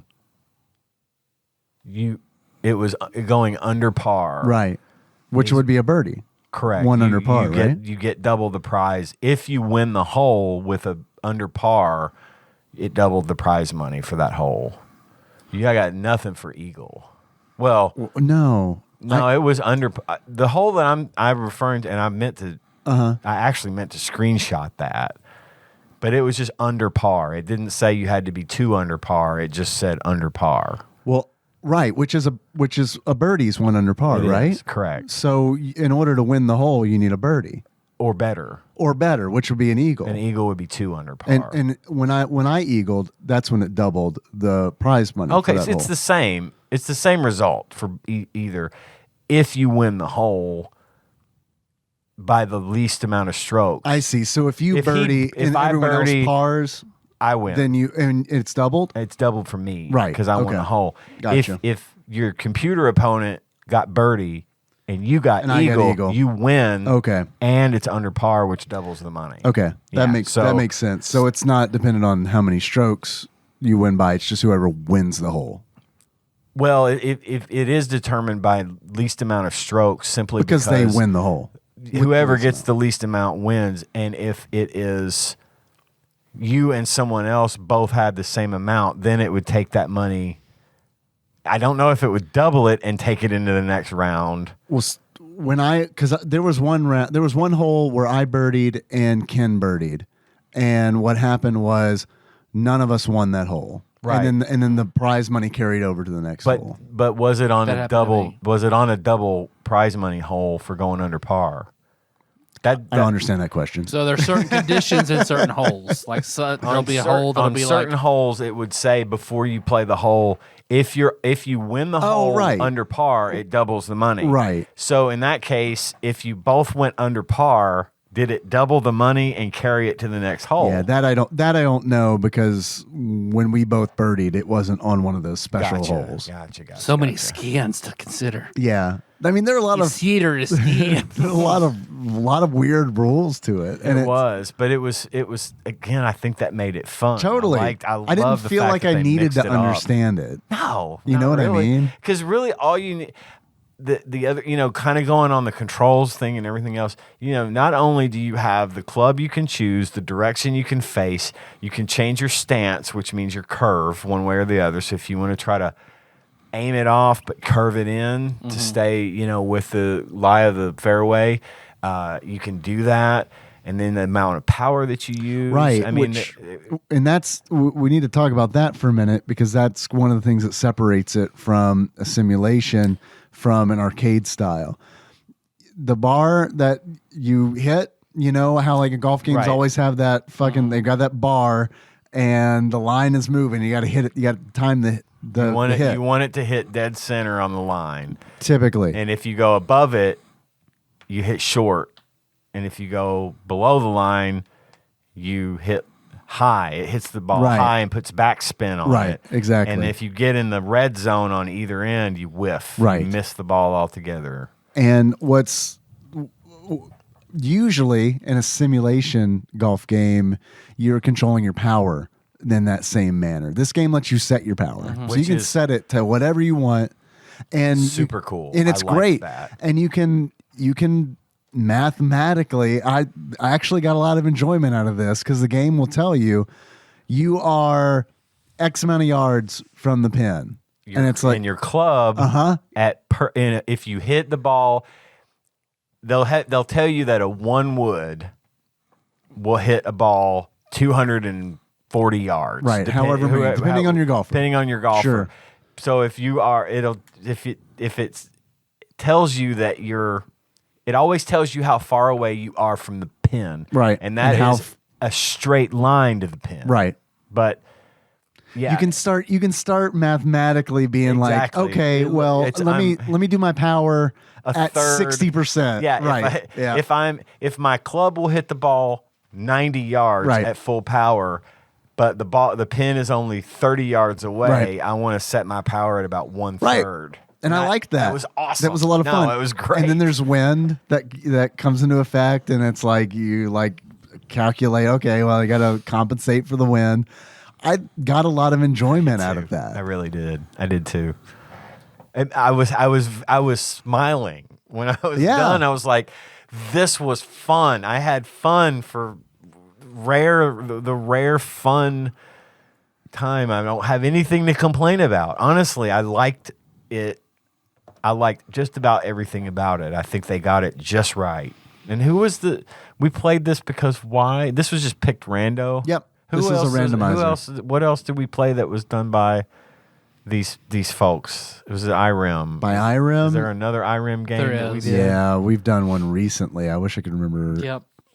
So so for golf, is it an ace is a hole in one, and then you've got eagle, birdie, par, bogey, Double bogey. double bogey, Triple bogey. Okay. Yada yada. They did Gunforce, or at least they did the okay. arcade version. And then Bits did the port. Okay. So that was probably the most recent one. Well, this worked for me. It's in my top favorite. Oh, they did games. Dinosity too. Yeah, Dinosity, good old Dinosity. This is better than both of those games, although I haven't played the arcade version of. And they of course. did Kung Fu for the NES. Yeah, Ooh, classic. and the arcade. Just according to the Irem archives on the website. Yeah, on the TADPOG website. A couple of good things I have about the game. I loved how each hole is introduced. Like each hole has its own Yeah. introduction. They give you a little. They They go- give yeah. you a little. You know, you need to watch out. There's two. You Yeah. gotta hit over the water twice on this hole. Uh-huh. They warn you. They They- say, "Hey, yes. these are things to look out for." Yeah. They go over the features. I felt like it was really helpful. They give you the total yards. Yeah. They give you the par. So it wasn't one of those things where it's like they just drop you in they show you a map of the hole. This is all before you tee off. And I felt like that was really nice because I didn't feel like I was just dropped onto a tee. And it's like I'm trying to look around, like, what's the par for this court? You know what Yeah, I mean? Like yeah. everything, they kind of like just ease it in. They're like, here's the information. Just press a button when you're ready. Tap it in. All right. Tap it in. Tap it in. Tappy tappy. I liked the presentation of the game. Even if they didn't grammatically get everything correctly in their hints. That's right. yeah. I thought the graphics were colorful. I liked the voice. Great Good shot. Good shot. Yeah, good shot. When you put it right where you're supposed to, it rewards you by saying, "Hey, you did it. That's exactly where you should be." For 1992, I felt like Yeah. that was impressive. I thought, especially for 1992, the cutscenes are really nice. Like if you get a birdie, the camera because like it's a golf game, so the camera's behind you when you're swinging. If you get a birdie or an eagle, anything Below par. right? The camera mode 7. Maybe honestly one of the best uses of mode 7. Truly. The camera fucking like spins around from the back of the golfer to the front of the golfer. And shows you a little victory And dance. shows him like, doing like the yes Yeah. motion. And it's like, this is 1990 fucking 2? They really gave it some thought. Yeah, so I was really, really, really impressed by that. I thought it was a really nice fucking cutscene for a golf game. And I do like the way they laid out the putting, where on the right side of the screen, you've got the topographical map of the green, which, by the way, was ridiculous. I know, I right? mean, these were like fucking putt-putt course Yeah, greens. totally. It's like, oh man, we just put Pac-Man in the middle of this one. like with these huge dips and hills and valleys, which is like, okay, that I didn't care for Yeah. just because It's unrealistic. it took away from the realism that Yeah. ultimately was there. It was a very realistic game until the putting. But they show you that on the right or on the left, and then you in a little narrow column on the right. They don't leave that out. You know, they didn't make it to where you're standing on the green, but I like the fact that you see the whole green from the top. Right. So you can plot out your shot better. Because the slope's going to affect how the ball Yeah. rolls. And again, it kind of goes towards the game's good points is the composition of everything on the screen. You know, the map of the course on the right-hand side when you're driving, everything is just like easy to see where you're going, Yep. what you're doing. all the control related things are like a strip at the bottom. And you just hit your shoulder buttons to go between them. I got to the point where I was like doing it so fast, you know, just bloop, bloop, bloop, power down, bloop, bloop, bloop, direction. You know, it was really just really good. Really good shit. The last good thing I had was, and this is going to be very subjective. I know a lot of people don't like this. I like the music. It reminded me of Pilot Wings. Okay. And I can see that. it's a very like early SNES sound to it. It does. Like, You're right. Yeah. And it's upbeat and it makes you feel like, you know, it's exciting. One of my favorite I used to have this golf game on PC like back in the 90s.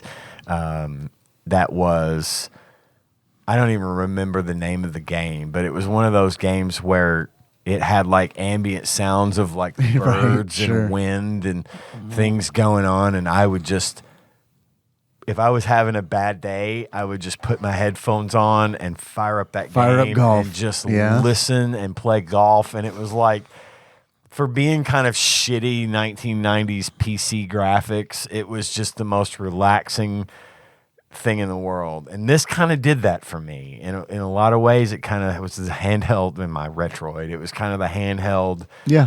version of that. And I feel like this was really neat for me because I really will probably play this one again. It's a relaxing game. Yeah. Oh, so that's golf games. They've always kind of. I'm not a person who experiences anxiety, like pretty much at all. I'm always pretty even keel, but golf games trigger anxiety in me. Probably because I remember Brandon and I both got compact Presarios in the mid to late 90s, Bragger. and it came with a golf game. So we both played a lot of that golf game because we didn't have anything else for it Yeah. until like Diablo 2 came out. But anytime, and I experienced it in this game too, was I feel like I'm doing really well, and I fuck up a little bit. And there's just no coming back from it. So I'm constantly like, shit. You know, it stresses me How out, like am I how gonna come back I from gotta get this? this just Sure.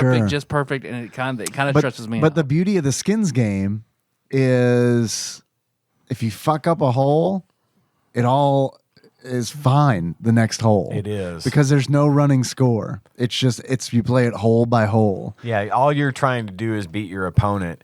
And at any point, if you're like fucking just hitting and you can't make it work, give up. Give up. You can give up on that and then hole, go to the forfeit next that hole. money, and Yep. move on to the next, which again is an excellent feature. I really like I that. liked that it was your turn until you got to the hole. You didn't have to go and watch the computer Right. then do like 3 turns to get there. Right. You just got to go all your turns till you got to the hole. Yeah, that is nice. That was nice, but I do have a note about that for the not great things. Okay. About the game.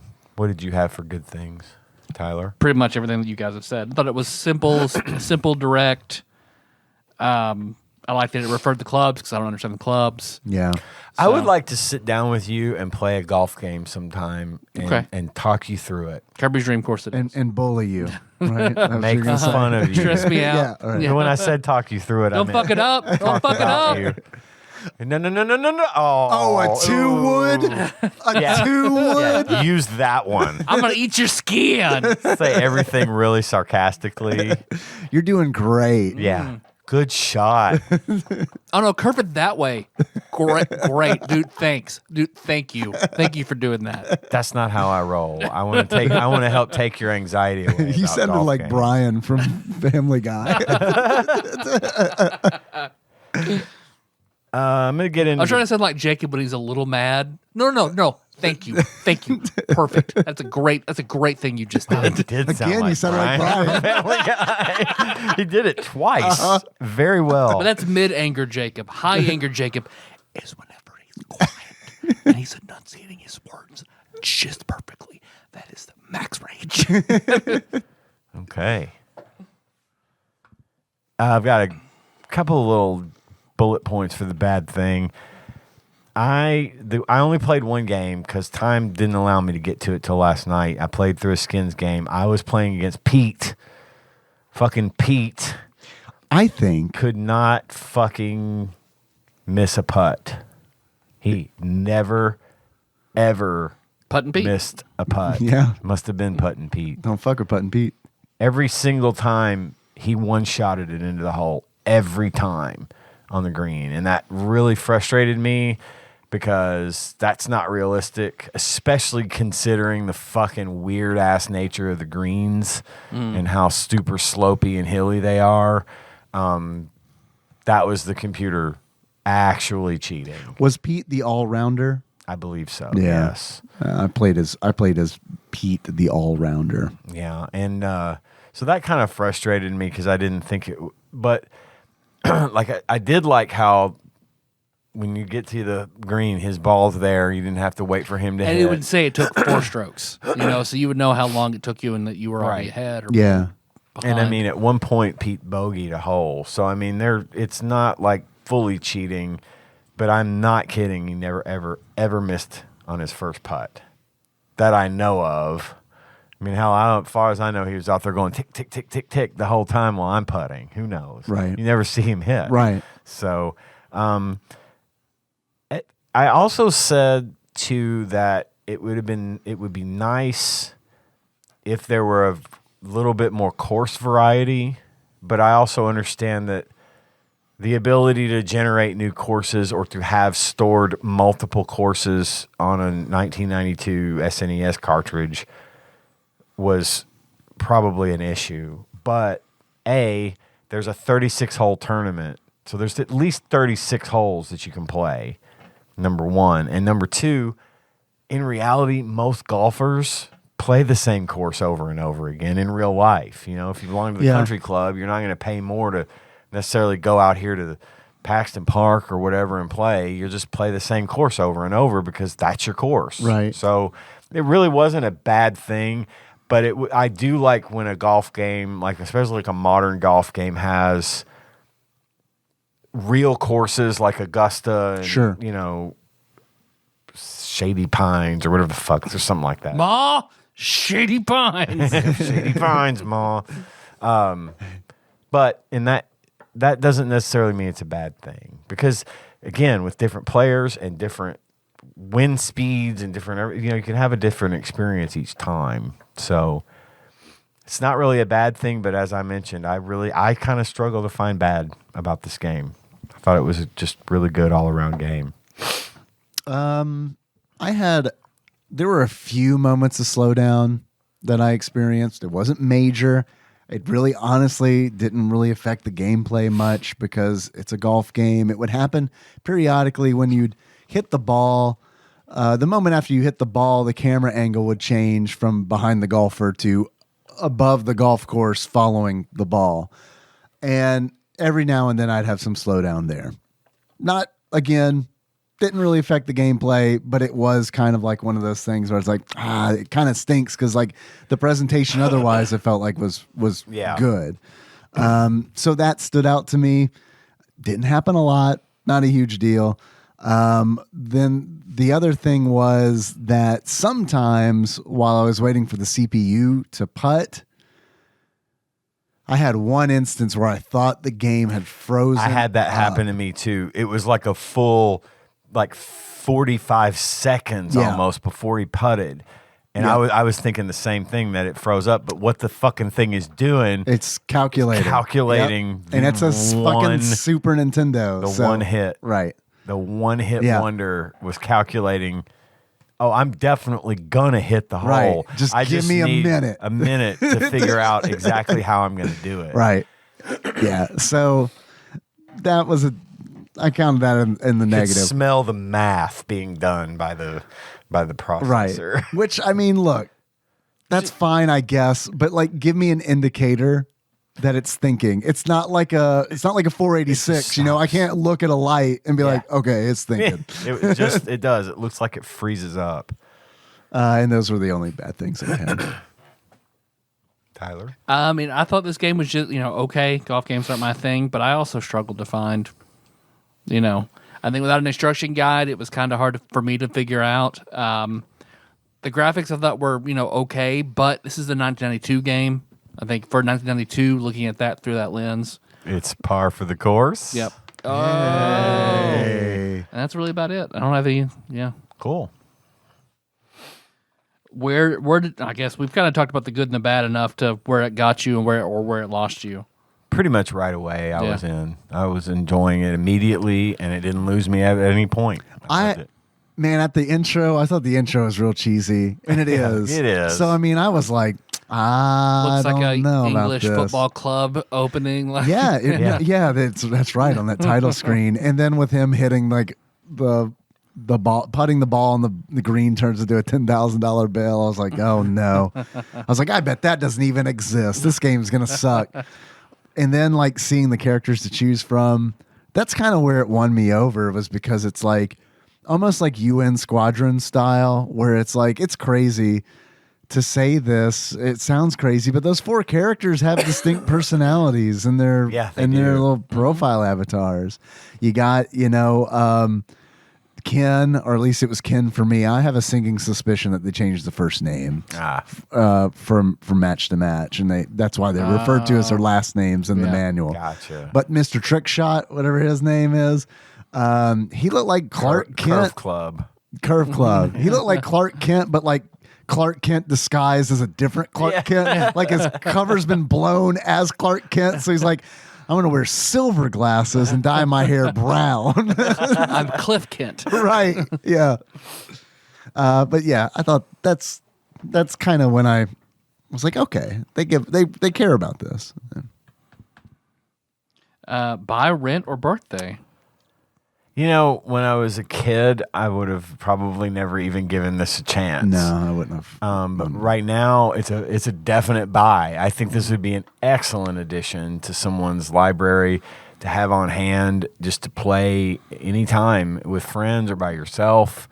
I would have been like, what the fuck, if I'd have gotten it for my birthday. But I would have been glad for it later, especially after having played real golf and appreciating the game. So it's a buy for me. Yeah, I'm in the same boat as far as when I was a kid. I wouldn't have really wanted to have anything to do with this. It's a buy for me now, for sure. I think it would be really interesting if, I was going to say if this were out on the SNES library on the Switch. I think that would be cool. It but would like be a good addition to the Switch. But a tweak that I would want to, I would want it to be hacked so that all 4 people can play at the same time instead of taking turns. Yeah. And then you just get, maybe everybody sees everybody putt or something. Yeah. But I don't know. I think it honestly would be, it'd be one thing to play this with 3 other people in person and watching and joking around and stuff, and an entirely different thing to like be playing this online and waiting for your turn. Yeah, it's the waiting, for the turns that kind of always put me off to other golf games. Whenever, like, if I happen to get a good hit, and then the next 5 minutes are spent watching the other golfers catch up. Right. Like, That's a real frustration in actual golf. Because you've either got some hot shot coming up behind you that's like constantly looking at their watch, like, hurry up, and then you either want to let them play through and run the risk that the people behind them are going to want to play through, and at that point you might as well just stop. Or you ignore them completely and play, and then you're waiting on some fuckhead in front of you that won't stop shooting the shit, and it's like when the golf course is all but empty or you're playing a scramble, it's totally different. But when you're literally playing behind other people, you spend more time standing around, and if you're in the groove, it's easy to come out of it because you can't get up to the tee to fucking hit the ball. Yeah.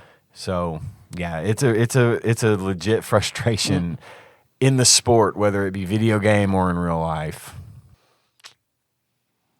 What about for you, Tyler? Split the middle, birthday. Birthday? Would have been fine. Yeah.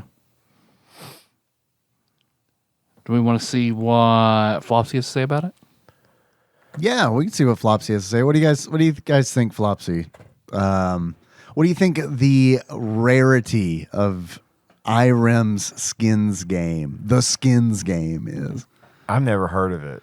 Me neither. Never heard of it. Never seen it. Nope. Never heard anybody talk about it. Nope.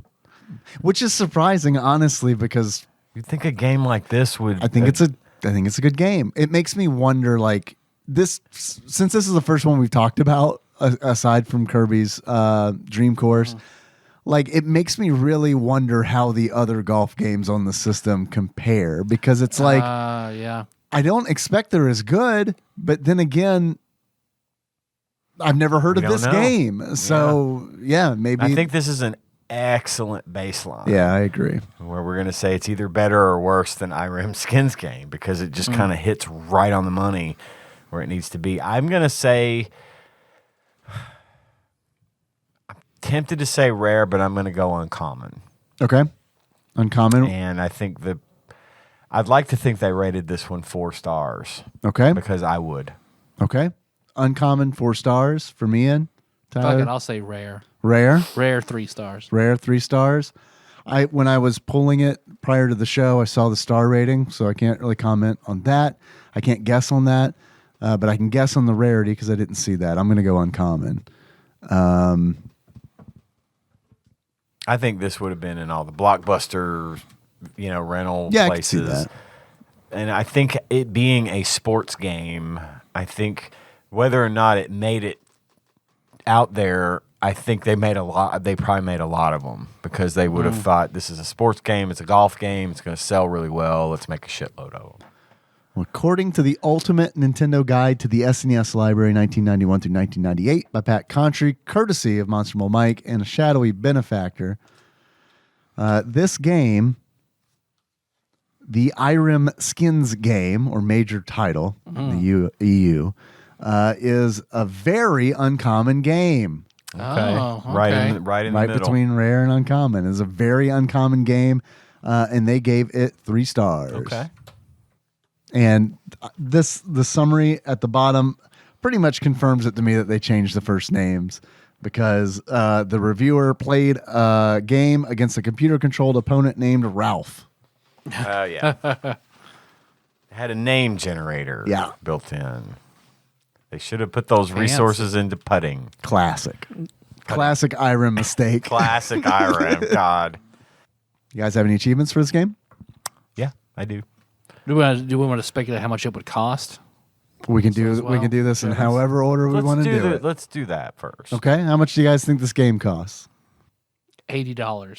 $80, Go a little lower to $55. $55. Actual value of the Irem Skins game for the Super Nintendo, loose on average, according to PriceCharting.com at the time of this recording, is $12.02. Wow. For a very uncommon game. Sports game, boys. I don't know. I mean, Okay. That's a definite pickup for you then, right? I mean, you would buy that for $12, right? yes, I would buy I'll this. buy it for you for $12 if you Sold. Yeah. This was also really tough because in price charting I had to put in, it's not listed as the Irem Skins game. It's Skins game. Yeah, loose $12.02, one sale per week. Okay. Wow. People gonna listen to this show and play it. Scoop it up. They're gonna Scoop it up. So I need to check. I need Raise to that buy value. it. I Get need to it buy it before this episode For comes next out. week. Yeah. Yes, exactly. But yeah, man, you get it complete on average for $34.38. Ooh. I know. God, it's a little more than double. I know. I mean, If I could find it, maybe. okay. But Chivo. So Chivo time, huh? I have 4 achievements. My first achievement is take a mulligan. And to earn take a mulligan, save state before you're shot. And if you really fuck it up, try again. Yeah, I should have thought about that, shouldn't I? Didn't have to do it a whole lot, but I'm going to admit to cheating a little bit where there was times when I would go to putt, and of course the putting green is so fucked up. but since Pete, good old Pete, Yeah. could not fucking miss a putt, Right. I didn't Putt feel and Pete. too bad about going back and trying again Yeah. to try to beat him if it was for like a birdie or something, because I just knew by the time I was like halfway through the game, I knew he would never miss. And if he's never going to miss, then I should be given the chance to never miss. My long game was fine. I rarely had to do anything like that for the long game. I could always get it where it needed to be. It was the putting. Every now and then I'd hit a tree. Hitting for the sure. tree would happen, and that was frustrating. Yeah. And it makes the little tree noise when you hit the tree. I know. And when you hit the pin, Yeah, it makes the bing. pin noise. Yeah. And yeah, it's Oh, nice. yeah. Just little things like that matter. Yeah. So anyway, that's the first one. My second one is, where's my check? Okay, give me one of them big ones. I don't care. A la Happy Gilmore. And that just win Skins game. Okay. I wish they gave you a giant check. Well, I lost. So I don't know what ending you got. I got second place, so I got a sunset and a dragonfly flew on a reed. Same. Oh, really? Same ending. Did you get credits or anything? Nope. Me neither. I sat and waited.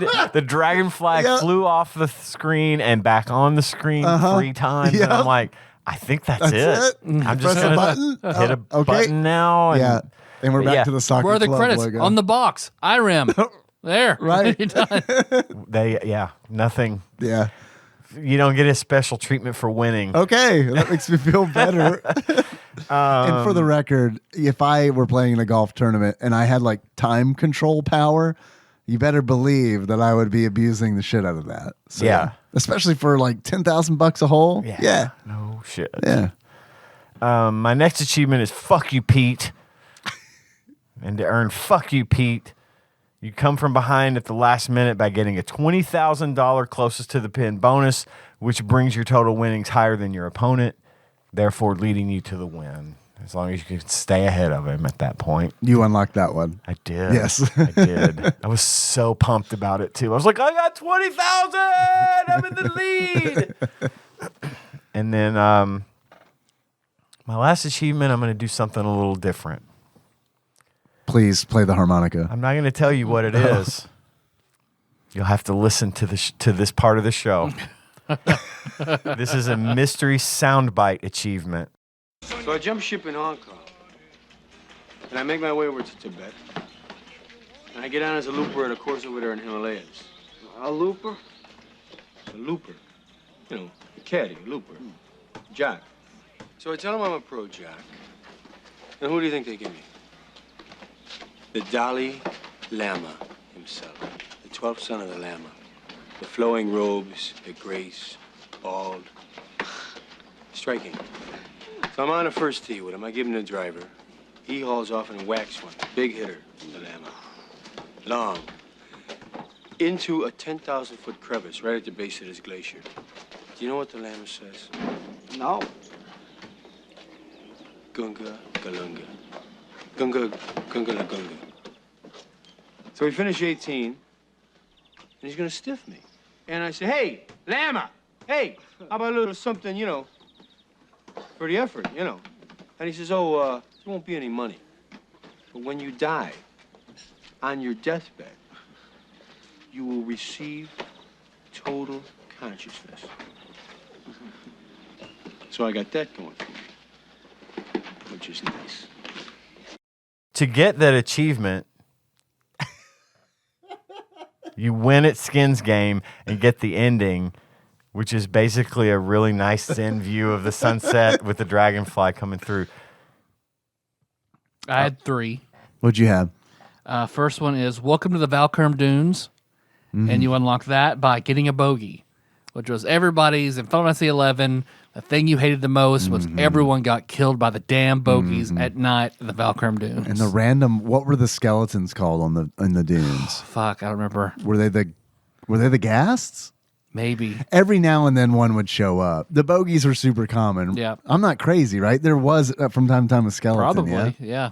Yeah. The And then- goblins are bad too, but Yes. And then the Valkyrie Emperor. oh god, yeah. That was always so frustrating when he'd show up and you're leveling and you're like, we can't kill him. Yep. And he has like one of the most expensive item drops on him in the Motherfucking game. So, Emperor's hairpin. yeah.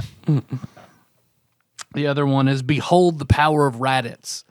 Raditz being Goku's brother in Dragon Ball Z, who shows up in the first episode. And his special move is keep your eye on the birdie, which is fucking dumb, but you unlock that by getting a birdie. Okay. The last one is Zach Braff, who you unlock that by getting an eagle because this thing in Scrubs says eagle.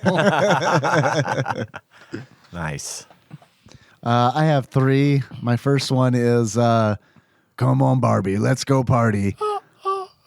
Yeah. In order to unlock Come on, Barbie, let's go party. Yeah. Win is Ken. Okay. Okay. Next achievement is I'm tired. So tired of playing golf. So tired. In order to unlock I'm tired. So tired. So tired of playing golf. So tired. Play at least 3 extra holes to determine a winner. I did have an extra hole. So man, we had so many damn extra holes. And what sucked about it was like, it's exciting on one hand because potentially that could rack up, and you get enough extra holes where it's like it's anyone's game. Right. But Ken was so far ahead that it was like unless there's literally 7 extra holes, Ken wins. So tired of playing golf. Yeah. And my last achievement is Jugdement Day. In order to unlock Jugdement Day, get to the 13th hole in the game, where the synopsis for the hole is: the creek crosses this hole. Juggada the win for birdie. I couldn't let that go, man. That was so fucking funny to me when I was playing it. And it's obviously translated, but I mean, still, it's like you got all the other words right. Tyler. Yes, Dave. Had a lot of fun talking about skins. Yeah, dude. You like the potato skins from them Fridays? potato I used to. Remember those I burnt potato myself out chips? on them. Yeah, I like the Potato potato. I like skins. potato The skins. bacon cheddar TGI Fridays I chips. like those. They sell the frozen. TGI Fridays sells a bunch of stuff frozen, don't they? Do they do the? the potato, I haven't seen it in a potato minute, but skins. yeah, that's what burnt me out on them. The at home. Oh my god. Yeah? Yeah. They were good. Do they Where don't I ate the They shit heat out of right up. they don't sell them anymore? I think they're still out there. But along those would with do their good little in the air mozzarella fryer. sticks and sticks. Yeah. Dennis and I call those Moz rods. Tyler, Yes, Dave.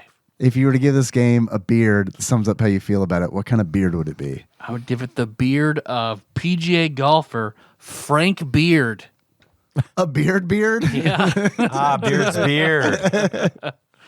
He did have a beard. Yes. Oh, that's There we good. go. It would be awful if he couldn't grow a beard like me and his name was Beard. It'd be ironic. Johnny Luscious Beard.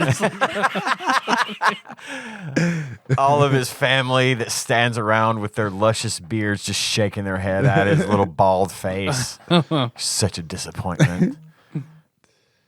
Tyler, Yes, Dave. if you were to give this game a pair of glasses, sums up how you feel about it, what kind of glasses would that be? The glasses of professional golfer Richie Fowler. Oh, I thought you say Richie glasses. Richie glasses. Richie Spectacles.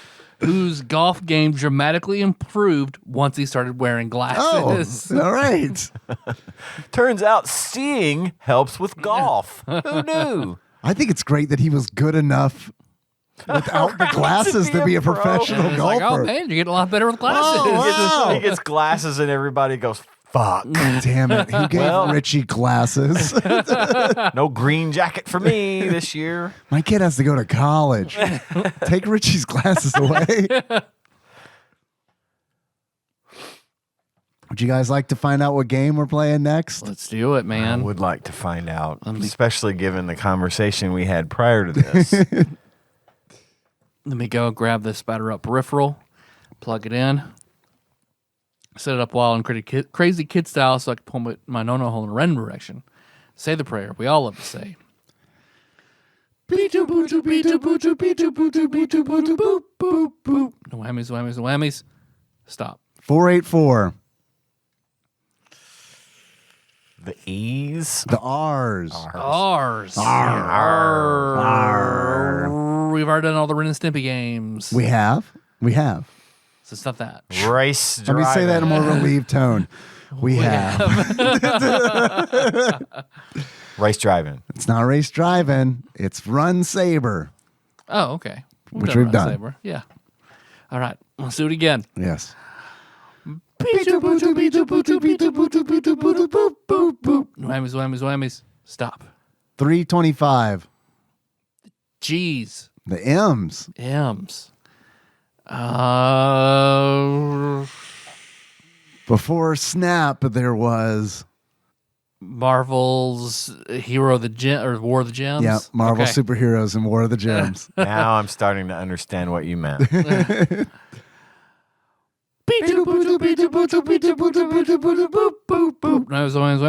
Stop. 439. Jesus. The ends. The peas. Peas. This was a good episeggle. God. Porky Pigs Haunted Holiday. I said a good episode. Peggle. Power moves. Okay. Oh, man. Wow, that had been purged from my brain. Power moves. No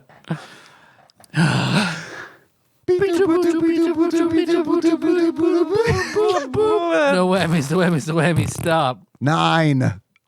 Shit. Why was that funny? It's just, I love it. Arrow the Acrobat 2. It is the A's. It is Adam's Family Values. Oh my goodness. Okay.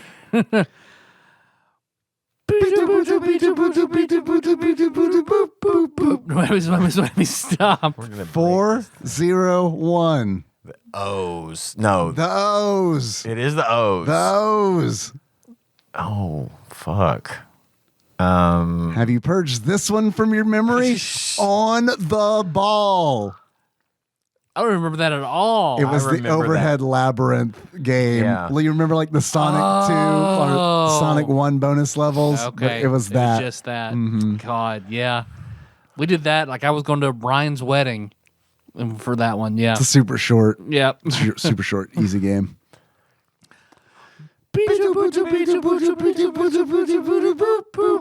Stop.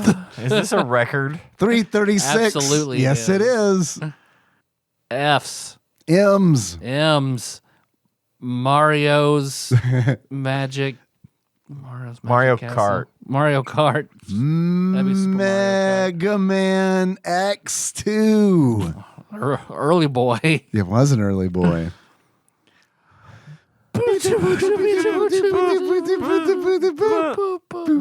Stop.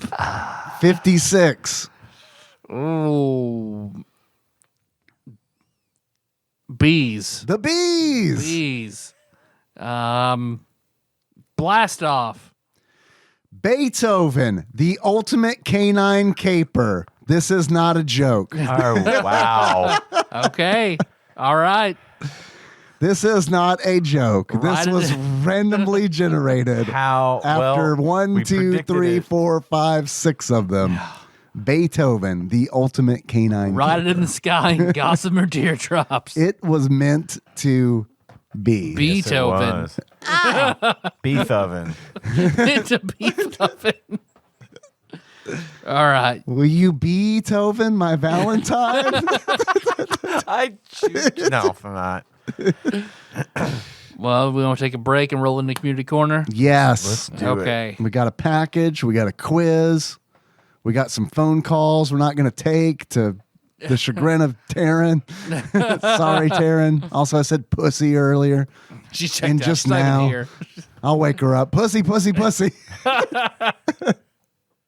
Sound like you're calling her pussy.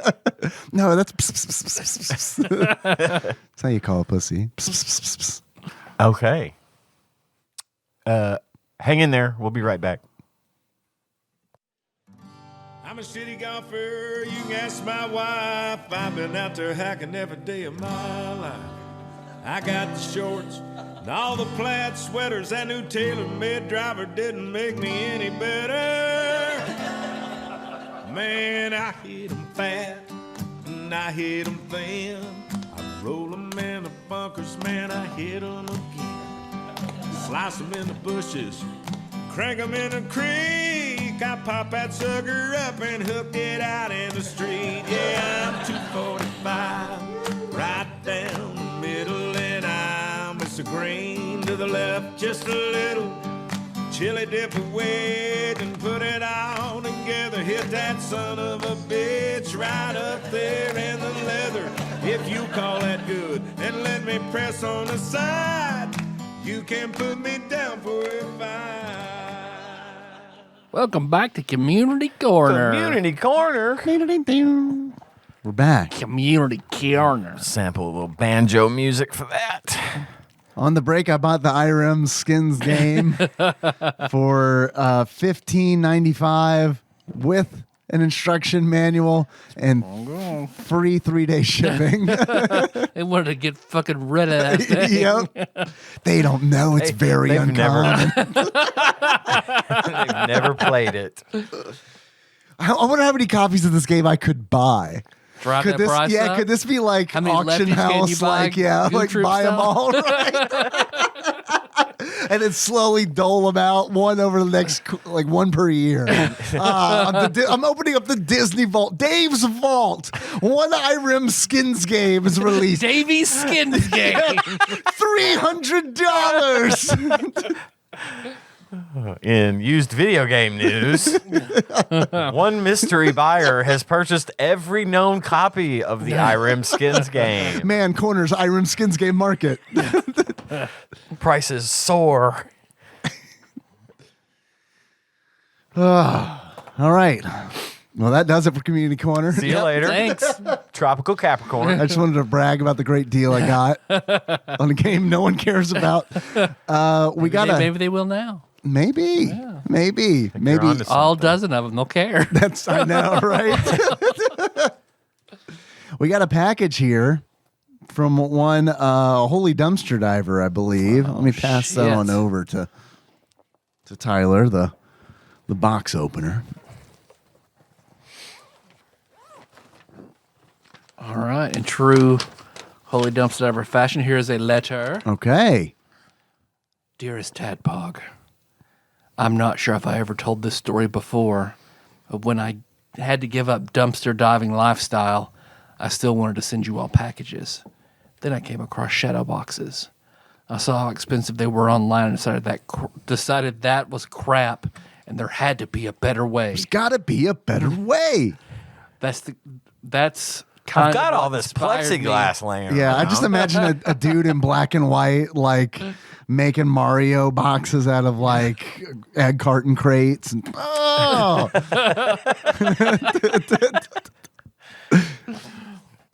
Let's see. That's kind of what inspired me to start making shadow boxes. The first one I designed was a River City Ransom one, but I really wanted something Yeah, just for very each cool. of you. I tried to make an Earthbound one initially, but I really struggled since I didn't have any experience manipulating sprites or anything, but I eventually kept coming back to it between other designs and a little more experience under my belt. Eventually, I got something worth sharing, and it happened to be my best seller and kind of kept me going as far as making more. I don't know if I ever made anything with Dave specifically in mind. I thought he did, but maybe I did. I just don't remember. Now, when I'm thinking harder, I sent him one of my early Ghost and Goblin right. designs. I got a new shelf in my office, and I just put that on that new shelf today on my lunch break. I was like, yes, I can finally move this from this shelf that's now hidden to a shelf that's not hidden. Nice. I decided to make one of Jaws 2. Ian, I care about you Nice. too, and I just think I have to pay more attention to find one that suits you just right. Irem Skins game. So here's a catch to start your collection, a Bobo's Big Adventure. Nice. Now, this may not be your most favorite game, but it's got a little bit of everything, and it's a good opportunity for you to give me some inspiration on something that's just for Ian in the future. Aw. All my best, Holy Dumpster Diver. I used to say the artist formerly known as Holy Dumpster Diver, which may be a detail that only I remember, but I realized I probably should stay true to my own origin story. Holy diver. This is Apes and Capes, correct? Apes the and Etsy store. capes. He's got some really, really great stuff. Get in there and look. I love that Yes. Ghosts and Goblins shadow box, man. So, Dave, there is the Jaws. Jaws. Oh, yeah. That's beautiful. Oh, that is so cool. Oh, I love this. Oh, man, this is great. Yeah, I love this. That's wonderful. Another Earthbound. I love it. It's meeting Paula in front of Polestar Preschool. Nice. Yeah, that's so Perfect. cool. Cool. God, these things are so fucking good. This time, there's no escape. And then a Bobo's Big Adventure. Oh, sweet. I love it. Dude, I for real love the shit out of these. Yeah, Thank you these so are- much. These are awesome. Thank you. Oh, man. Yeah, these are really, really great. Yes, thank you so much. There's the LJN logo on one side of the shadow box. There's the Nintendo seal of quality on the other. Wonderful. Yeah, this is awesome. No, they're so fucking badass. God, I love these. Cool, man. This is so cool because, especially because I was admiring that Ghosts and Goblins one literally today. And like, it's like hard to tell how he gets the little sprites to stand up. I know, they because look it's so perfect. perfectly like flush to the base. Mm-hmm. God, that's great. And that one back there looks like a little diva and a little Mac, a little pink Mac. Just a reminder, Tadpog Secret Santa's going on. Just throwing that out there. These would make great gifts. Just throwing that out there. You're right. If you want to join the Discord, bit.ly/Tadpog Discord, get in on that Secret Santa. Maybe pay Apes and Capes a visit. Link in the show notes. Yeah, check them out. Perfect gift. Yes. I love it. Thank you so much. Hell yeah. Hell Hell yeah. It's a great night, man. Such a good night. I got the Irem skins game, $15.95 with a manual, free 3-day shipping at the Jaws Shadow Box. I got the abscess tooth. It's great. Got it all. You just got it all. Doesn't get better. I think it's only downhill from here. Right? I've peaked. I also got a quiz here, but wait, there's more. I have a quiz that came in from one totally not Dane, Mr. Puzzles. Mr. fucking Puzzles. This quiz, which I haven't really looked at yet, is entitled It's All in the Hips. I thought you were going to say it's all in Python. We have to run it on this fucking Mac again. Oh, man. It says, Ian, I'm going to need an obscure computer from the 1978. So, like a reel-to-reel thing. Yeah. Yeah, I've got one back here. Okay, good. This is running on Scum, originally. That's what we used to play the beep bop boops for the randomizer. That's not us. That's the computer. Right. Can you that takes up the entire back half of the garage. Yeah. Oh, I just thought that was 45 microwaves stacked on one another. I have like a box of vacuum tubes, and when those are gone, we're fucked.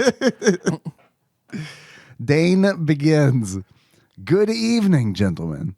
I'm going to level with you. I only golf in miniature form. Yeah, Nothing wrong with that. Yep. So in an effort to make this quiz topical, but also stay in the realm of shit I actually know, I asked myself, what's the closest thing to golf I actually know about? Turns out it's a short list, which I will now print in its entirety. Number 1, Happy Gilmore. So here's a Happy Gilmore quiz. Sweet. I got this one. Come on, I tried, goddammit. I've seen this movie 1,000 times.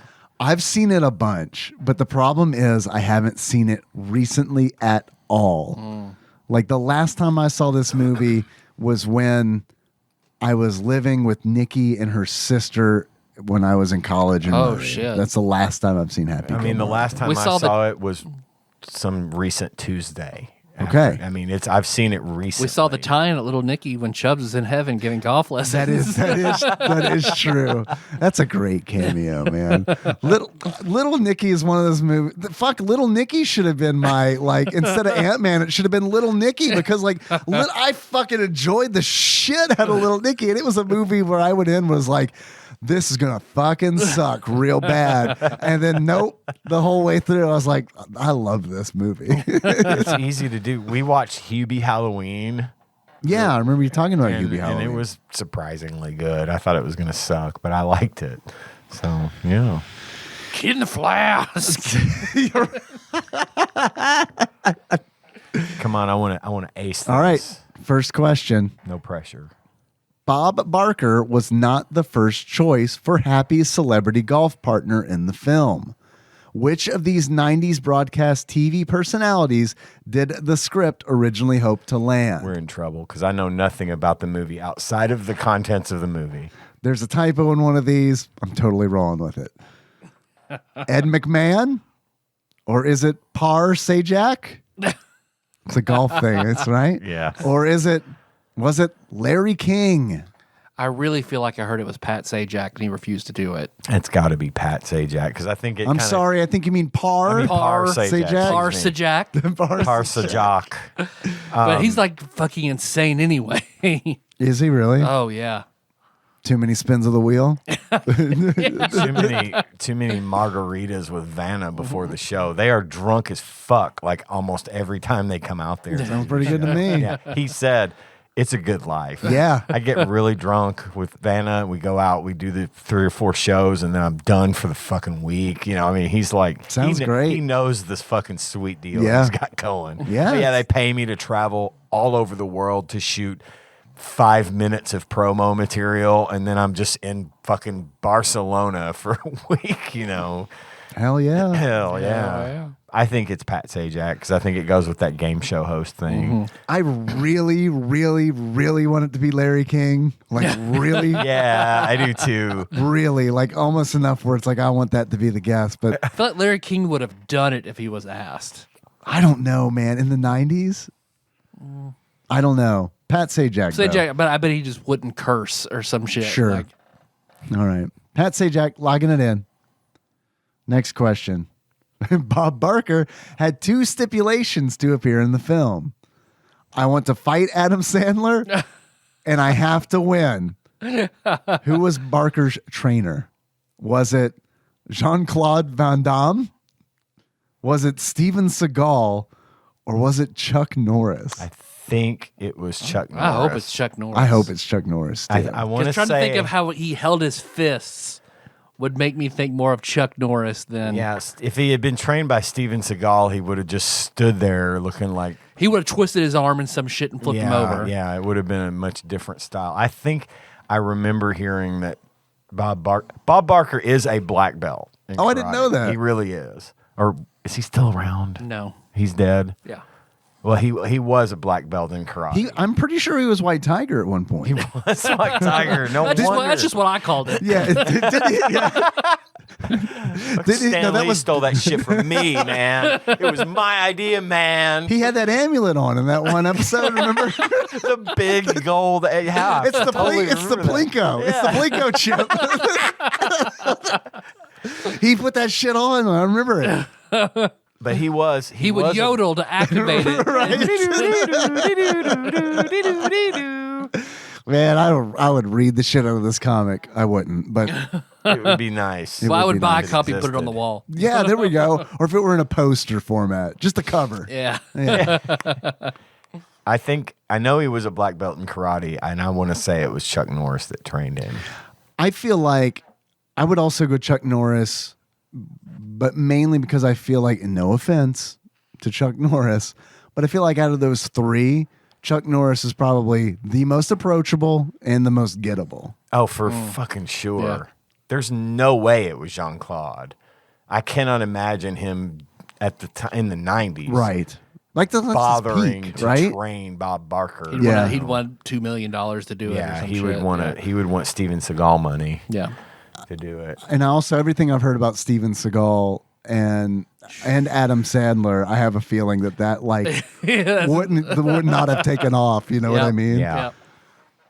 Okay, Chuck Norris locked in. Next question. Portrayed on screen by Christopher McDonald, the role of Shooter McGavin was considered for a number of other actors. Who hasn't been confirmed as being considered for the role?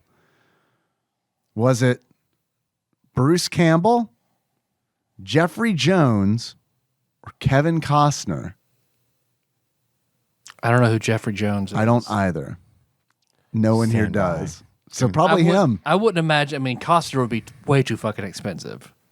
But even though he could have still been He's the considered guy for the that role. played. Okay. He's the guy that played the dad in Beetlejuice. He played Lydia's dad in Beetlejuice. Oh, he would have been okay. fucking great. Yeah, he would have been good. So yeah, not him. I'm gonna. What was the other 2 choices? So Bruce Campbell, Bruce Campbell. Jeffrey Jones, Kevin Costner. I'm gonna say Bruce Campbell was not considered. God, he'd have been fucking good though, wouldn't he? Mm-hmm.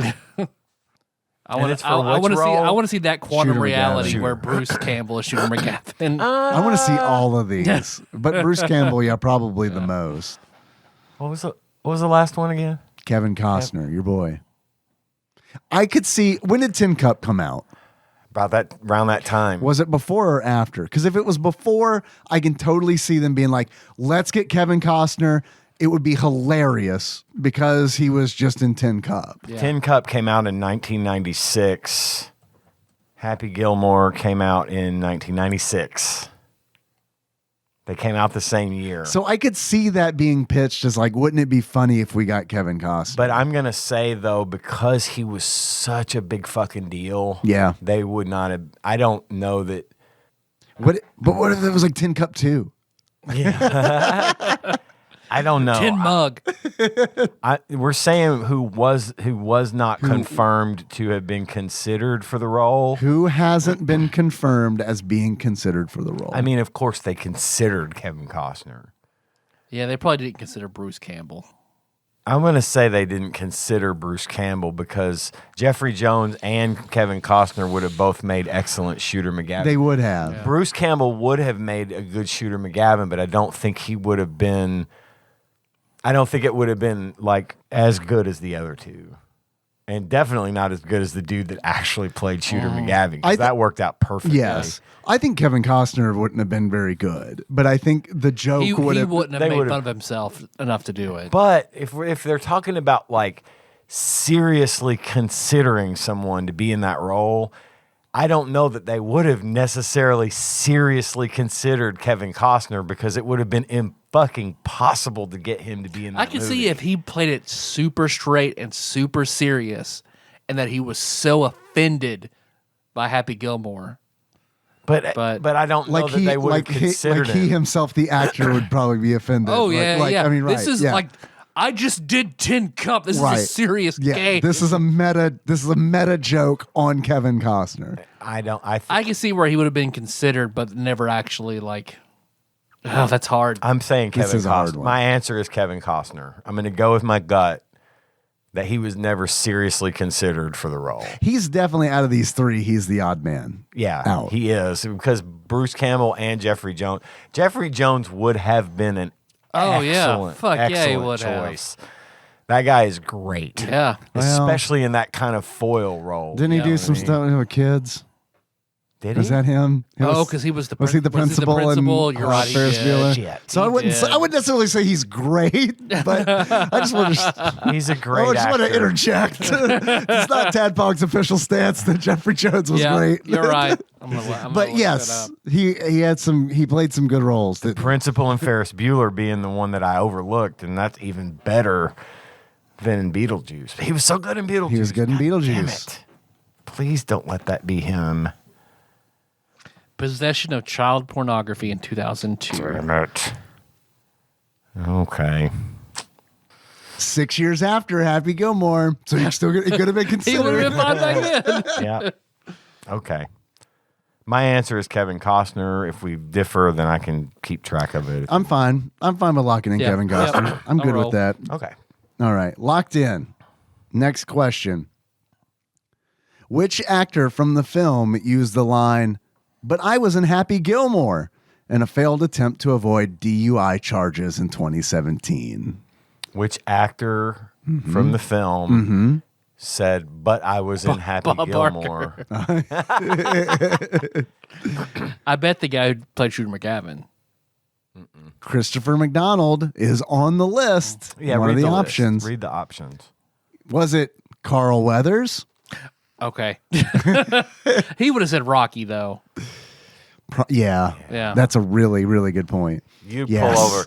pull over Carl Weathers. You don't have to be told who you are. Yeah. You know who he is. Was it Christopher McDonald, who played Shooter? He looks like he might be an alcoholic. Or was it, and this is where my money is, Frances Bay, who played Happy's grandma?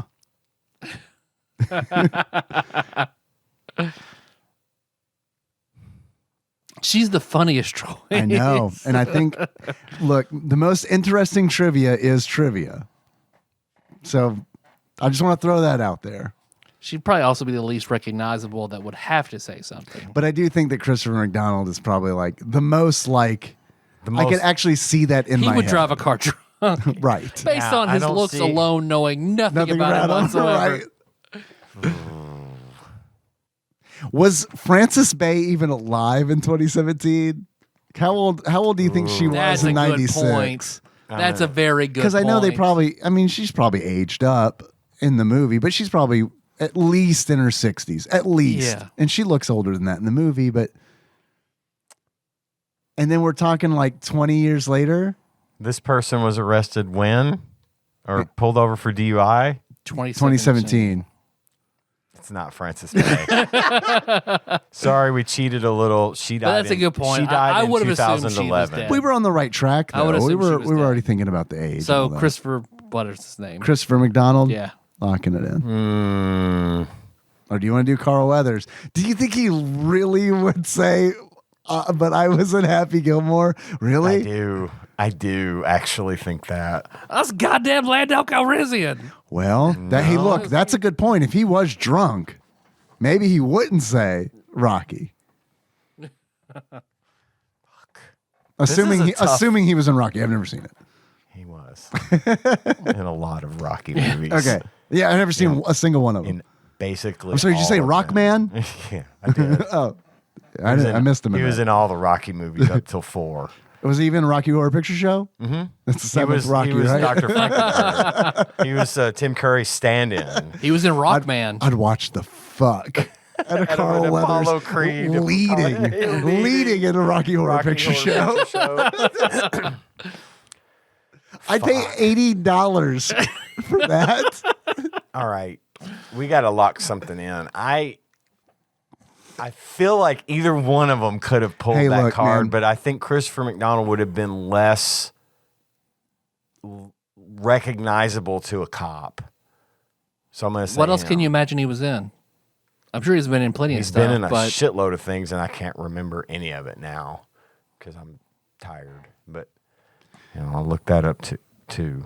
I'm trying not to find this as the answer. If I fine. find the answer, It's good I will podcasting. admit it. I mean, seriously, it's good podcasting. So I feel like instead of us struggling, I think it's fun to like use computers to logic our way through and cheat on this quiz. He was in. as of 2017, Oh, he's dead. in 2015, He died from a drunk driving accident. and that's what he told God when he got to heaven and got denied. But I was in Happy Gilmore. He's been in a lot of stuff, but not like. Let me go down here. A little. Schindler's List. No, nothing quite so recognizable. He was in a few things on TV. He was in a TV show called Family Law. Oh, he was in that one He one lawyer show I did like. He played Thomas Jefferson. What? Oh, it was a guy named Thomas Jefferson. His whole shtick was like wearing red, white, and blue suits and stuff. The one with Kathy Bates, where she was like a lawyer in, I don't in know. like Harlem or something. I don't know this I one. vaguely Was this a comedy? Not really. Oh, okay. He voiced Clark Kent and Superman in Batman Beyond in 2000. All right. He was in Nurse Betty, The Skulls, The Iron Giant, Oh. Veronica's Closet. He was a regular on that show. I did not like the skulls.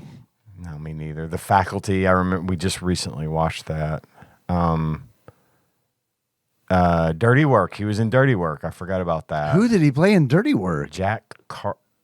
Travis Cole was his name in Dirty Oh, Work. fuck, you're right. Yeah. Oh, fuck, he was like the He was guy. the heavy. Yeah. Right. Jesus. Harry's Law. He was Harry's Law. He was Ward Cleaver in the Leave It to Beaver movie. I didn't even know that was a thing. Yeah. He was in a lot of Superman stuff. Like he voiced Jor-El in Superman the Animated Series and Superman the Last Son of Krypton in the 90s. Tuskegee Airmen TV movie. He was in Terminal Velocity. He was in Quiz Show.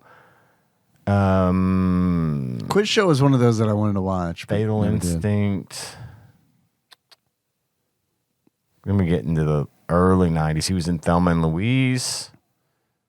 He was, he was in an episode of Star Trek The Next Generation. I do remember that. In one of our favorite episodes, Yesterday's Enterprise. Did he play an alien? He was in Matlock!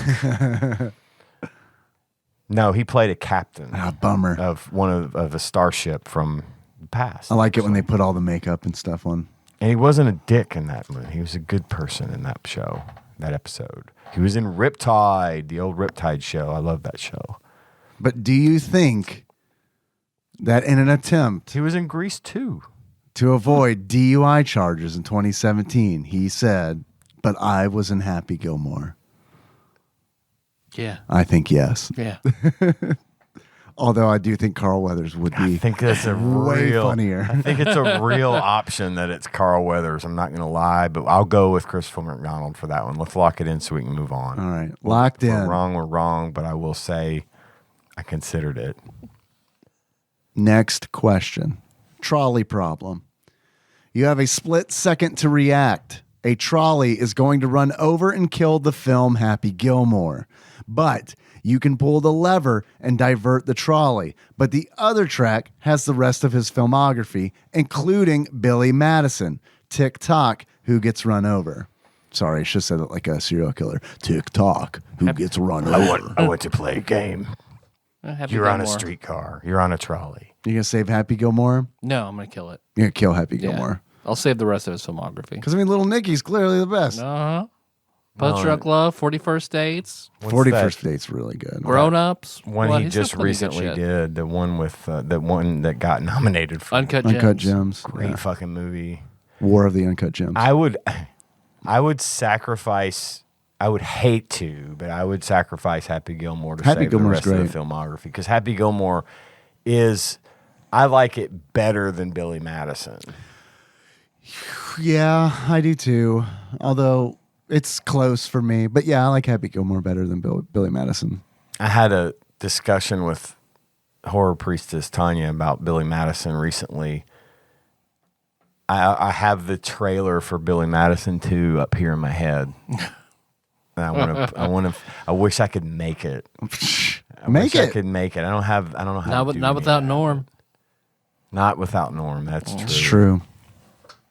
Anyway, that's my answer. That's a no wrong answer question. How the fuck did Artie Lang outlive Norm Macdonald? It's fucking weird. So we're all gonna kill Happy Gilmore, it sounds like. Regrettably. Regrettably. All right. Happy Gilmore crushed. Can Spider-Man come in and like get on top, get in front of the trolley and like shoot his webs out? Yes. Next question. Fuck, marry, kill. David Spade, Rob Schneider, Steve Buscemi. This is Spade. easy for me. Spade, Schneider, Buscemi. This is easy. I'm going to kill Schneider. Girl, same. I'm going to marry Buscemi and fuck Spade. We have the same answers, sir. It was who again? David Spade, Rob Schneider, Steve Buscemi. I was thinking and I didn't hear your answers. I'm going to kill Schneider. Yep. Yep, Universally, we're all killing Schneider. right. I don't have a problem with Rob Schneider, but in this scenario, I'm killing him. I'm gonna fuck David Spade and marry Buscemi. Is that what y'all said? We're all on the same page. Yeah. Buscemi's Yeah, I the zoned out thinking about what, and then I forgot who was in the quiz. I'm not high, I swear, but I was just thinking about fucking David Spade. I got That's stuck all. on that. And it was He's not really a comedic actor, but he's the funniest one out of all three of them. Oh, As I much don't. as I like David Spade, I I don't think know. I enjoy his movie performances more than his comedic ones, more than David Spade. I got a lot of love for David Spade, but we Yeah. like just watched Fargo yesterday, Yeah. or Sunday afternoon on a goof. We just turned on Fargo because Tanya hadn't seen it. She had seen it, but she didn't really pay attention to it when she first saw it. So she didn't know like anything. Like she remembered some of the scenes from the movie, but not what the movie was about. Yeah. And so we watched it like soup to nuts, and she was like, "Wow, that was really good." It's a great movie. Yes, it is. It was like an Academy Award nominee for a reason. But his part in that was awesome. Buscemi that's one of my favorite of his roles. I think he's great in everything. I mean, It's hard to find something he's not good in. And I love that he like keeps showing up in Adam Sandler films in one form or fashion. He's in a lot of them. yeah. Most of them. Yeah. Yeah. I don't think he was in Grown Ups, was he? No. I haven't seen Grown Up. Yes, he haven't either. was. Yes, he was in Grown Up. He was the grown up. He was on the. He was the friends of the bully from high school. Is he in Happy Gilmore? Yeah. I know he's in Billy Madison. No, I don't think He's in Big Daddy.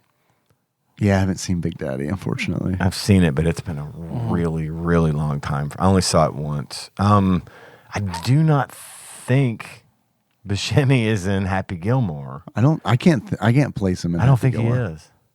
He wasn't, because the guy running the old folks home was Ben Stiller. Right. Oh my God. With Get you the a nice warm mustache. glass of shut the fuck up. Yes. Something. I can't remember the exact line. He was also he also had a cameo, and I think it was Hubie Halloween as that character. Really? Yeah. Oh wow. I don't know if it was that. I saw him in something. I think it was Hubie Halloween, where he played the same character, only it was like in a mental institution instead of an old folks home. Nice. But yeah, I don't think Buscemi was in Happy Gilmore, which is really weird. So, guys, Oh yeah, we got to find out how we did. total points, we got 2 out of 5. Damn. Let's see where we went astray. First question was, Bob Barker was not the first choice for Happy's celebrity golf partner in the film. Which of these 90s broadcast TV personalities did they script originally? We guessed Par Sajak. Correct answer was Ed McMahon. Oh. Apparently, they reached out several times, but McMahon completely ignored the requests. Then came Bob Barker. He was too busy processing those not Publishers Clearinghouse Right. Yep. sweepstakes entries. The next They question, made him do that by hand. The next question was, Bob Barker had 2 stipulations to appear in the film. I want to fight Adam Sandler, and I have to win. Who was Barker's trainer? We guessed Chuck Norris. The answer is Chuck Norris. All right. Bob Barker had been training with his neighbor, Chuck. his Norris. neighbor, Chuck fucking Norris, That's funny. and wanted the chance to show off his new sweet-ass Tang Sudo moves. Nice. The next question was, portrayed on screen by Christopher McDonald, the role of Shooter McGavin was considered for a number of other actors who hasn't been confirmed as being considered for the role. We guessed Kevin Costner. Correct answer, Jeffrey Jones. Man. McDonald turned down the role several times before finally accepting. Costner was approached, but politely declined, and Bruce Campbell auditioned. I want to see that tape. Me too. But was sadly rejected. Far as I can tell, Jeffrey Jones was never involved. He's still my second favorite part of Howard the Duck, though. Oh, man. Okay. Yeah, I really want to see that Bruce Campbell tape. Man. Next question. Which actor from the film used the line, "But I was in Happy Gilmore," in a failed attempt to avoid DUI charges in 2017? We guessed Christopher McDonald. Correct answer. There are no correct answers. This was a trick question. At least it says no correct answers. Okay. There's no explanation. So I don't, maybe, can we look it up real quick? What was okay? Maybe do a search for DUI charge 2017 Happy Gilmore. That would probably get us a result, right? Happy Gilmore star Christopher McDonald avoids jail in a DUI case. He got it. Happy Gilmore star Christopher McDonald is probably happy now. The 64-year-old actor avoided jail time in a DUI case it. from 2017, according to reports. McDonald was arrested in Arrowhead, California in October 2017 for allegedly driving under the influence. McDonald, who starred as Shooter McGavin in the Adam Sandler hit. Hang on a minute. Let me jump back up here. He didn't say I was Tappy Tibbins from Requiem for a Dream. Okay. He was in McDonald, who starred as... He was the guy who was like 3 rules. Oh my God, One. you're right. Yeah. Oh my God. says he lost control of his classic silver Porsche on the highway, running it into the grass and taking out a gas meter before ending up in an embankment. TMZ reports that McDonald pleaded guilty to driving with a blood alcohol content of over 0.08. McDonald was reportedly sentenced to 35 hours of community service, 3 years of summary probation, an alcohol education program, and a single day in jail. He already completed the alcohol education program and was credited for time served. Doesn't say anything about whether or not he said, but I was in. But I think the answer That's would the be answer. Christopher That's the McDonald. That's the answer. All right. So we got that one right, which gives us 3 out of 5. That's better. Yeah. That's better. Yeah. Yeah. And then obviously we got the trolley problem. We got that one right. Yep. Yeah. Yep. Okay. I mean, you can't. That's for the greater good. Yeah. It's a sad thing to sacrifice I know. one for the many. I know. But there's a lot of good Adam Sandler out there that needs to be seen. And some bad. And some some bad. bad. Yeah. Jack and Jill still And out some there. bad. Thank you, Dane, for the quiz. Yeah. I really enjoyed it. I think it was fantastic. I learned some things about Happy Gilmore. Mm-hmm. That the grandma's dead, mainly. That's my big takeaway. Kind of bummed out about that. That's okay. Yeah. Well, I think that wraps it up then. Pretty Yeah. Good. Yeah. We're longer than And stronger. Wakanda forever. Yeah, easily. Tadpog forever. I hope your heat works while you're listening to this. For the best listening experience, please turn your heat to where you could see your breath. Yeah. Thanks for listening, everybody. You can find the show on iTunes, not SoundCloud, Stitcher, Spotify, all over the place. Yeah, there's a lot of shit to say, a lot of shit to do, but first and foremost would be Patreon. We do. We have a nice Patreon. We have a nice little Patreon that likes to eat shrimp po' boys. Yeah. Donate some skins. We want your skins. And I'm not talking about your foreskins. I'm talking about your green I am. skins. Those will work, though. Your greenbacks. I'm like King Solomon. I want 104 skins. I imagine you in a large trench coat, just opening one side, just lined with skins. Those onion rings. What are you buying? I'll take 4 Funyuns. What do you want? Hey, man, what do you want for them foreskins? How many you got in there? I'll take 5. I give you 4 for 5. I'll give you 4 for 5. Chewy like calamari. Oh. Are they adult foreskins? There's a lot of stuff that looks like foreskin that you eat. To be fair, I don't know what a foreskin looks like once it's off of the dick. I mean, I guess it's ring. I mean, I'm just Ringular? assuming it's Yeah, you're right. ring-shaped. I don't know. Ring-shaped jerky. Dries them out. I think my Chomps mom them down. has. I think my mom has my brother's in his baby book. Can we see it? You call her real Well, quick. ask her, Mom, I need to come get Ryan's baby. No, don't ask for the baby book. Ask for the foreskin. I just need. Can you send me a picture of it for the Instagram? Mom, disregard the previous conversation about pre-diabetes. I need to see a photo of Ryan's foreskin. And she has the the string that was tied around mine for it to be cut off. So there's like She Ryan's used to threaten you with it. and- you want this again? Remember this? I'll take more. I swear to God. Don't you put it in the body. I mean, God almighty, if you're going to keep it, just leave it on.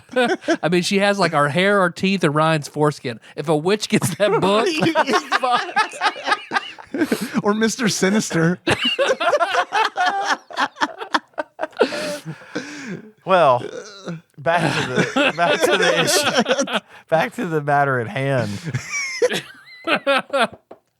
Speaking of his birthday was the other day. Happy birthday, Ryan. Happy birthday, Ryan. Sorry about your foreskin. Yeah. I'm right there with you, buddy. Sorry about your 20,000 nerve Tough ends. break, man. Yeah. I often wonder what my man. foreskin would have looked like had I gotten to keep it. I think about my non-existent foreskin quite a bit. I really do. And it really did influence the decision to not have Henry circumcised. It really, truly, honestly did. You know, Because it's I like, never- man, you know what I love? Sex. How much better Love it would was it be even if I better. had all of it? Yeah. I never really gave it much thought until recently, and then I thought, fuck, I kind of want it back. Yeah, Just- I don't know. want it back. I just never want it to like, disappear. I never wanted it to have been taken in the first Right. place. I mean, I'm fine with my penis as it is, but I think it would have been nice to have been able to leave it all there. Yeah. But Yeah. it is what it is at Yeah. this point. No going back.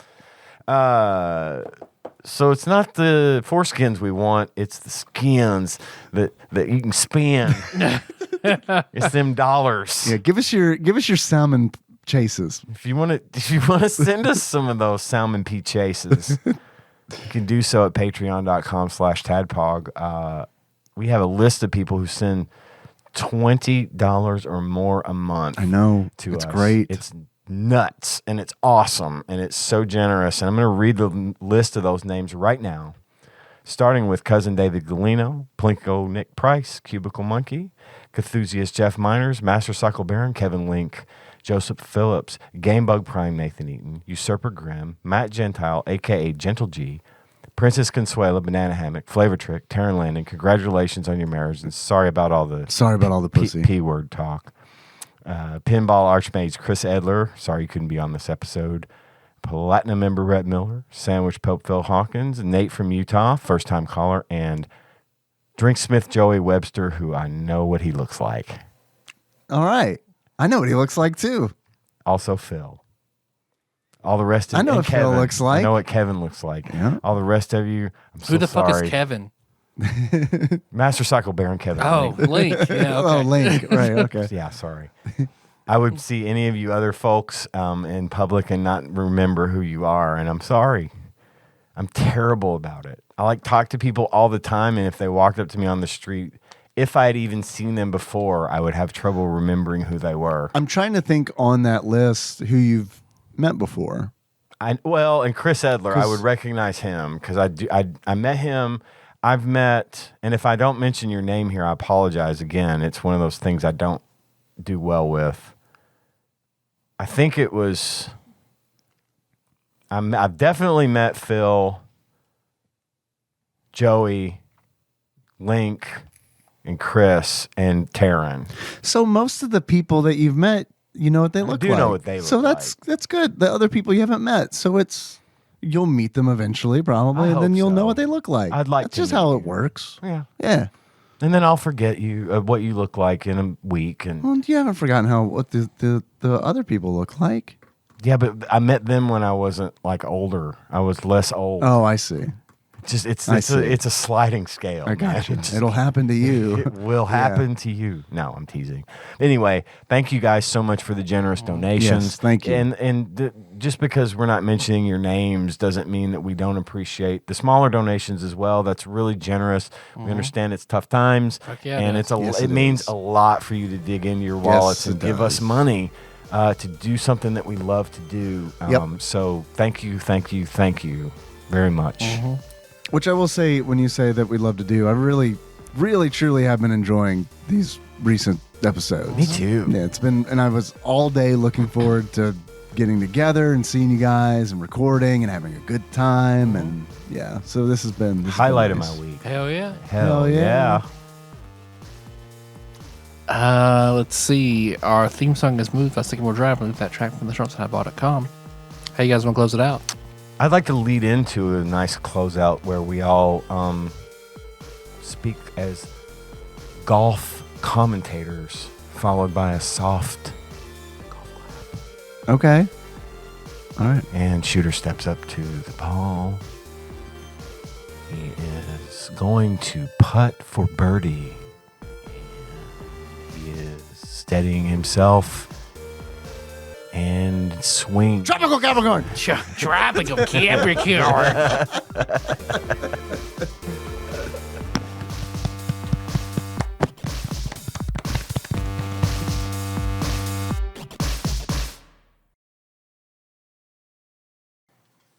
I mentioned I mentioned Caddyshack earlier, and that I loved Chevy Chase in it.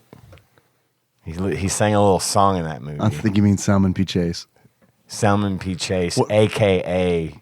Chevy. I like to Salmon P. Chase is probably Chevy Chase's Great grandfather. I really like to think that. Yeah.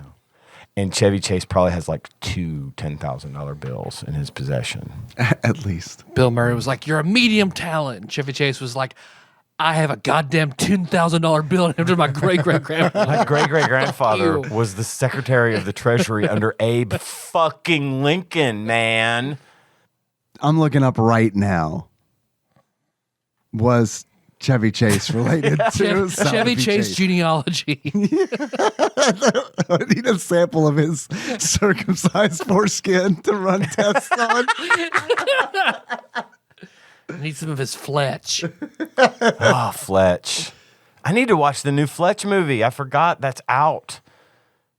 With John Hamm. It's out. John The poster design looks Hamm. great. It does. It's very like vintage, very Fletch. Fletchy. Yep. Fletch and Fletch Lives. Amazing movies. But in Caddyshack, Fletch plays a professional golfer who just lives in a very zen place. And he takes a young lady home to his abode where they are about to get it on. But before that, they're taking tequila shots while sitting at a keyboard. And he plays her a little song that goes a little something like this. I was born to love you. I was born to lick your face. I was born to rub you. But you were born to rub me first. Okay. Salmon P. Chase, Famous Ken, John Cena, What? Ed Helms. This is all according to famousken.com. So I don't probably The reputable, guy who right? beat you in golf in the Irem skills game? I don't see Chevy Chase on this list though. James Spader is on this list. The fact that John Cena, Ed Helms, and James Spader are Have a common ancestor. commonly related is Bill weird. Belichick, Okay. Margot Kidder, Okay. Gerald Ford, Lucia Chase. There's a Chase There's a Jay Chase. Chase. All right. Betty Davis, All right. Damn. and Vincent Price. I don't know about. I've all always this. said John Cena looked like Vincent Price. right. I can tell where they're related. Yeah, this is famousken.com. Look it up. They have 5,000 follows on Facebook. Ooh. They got to be legit. Yeah, they're not just making shit up.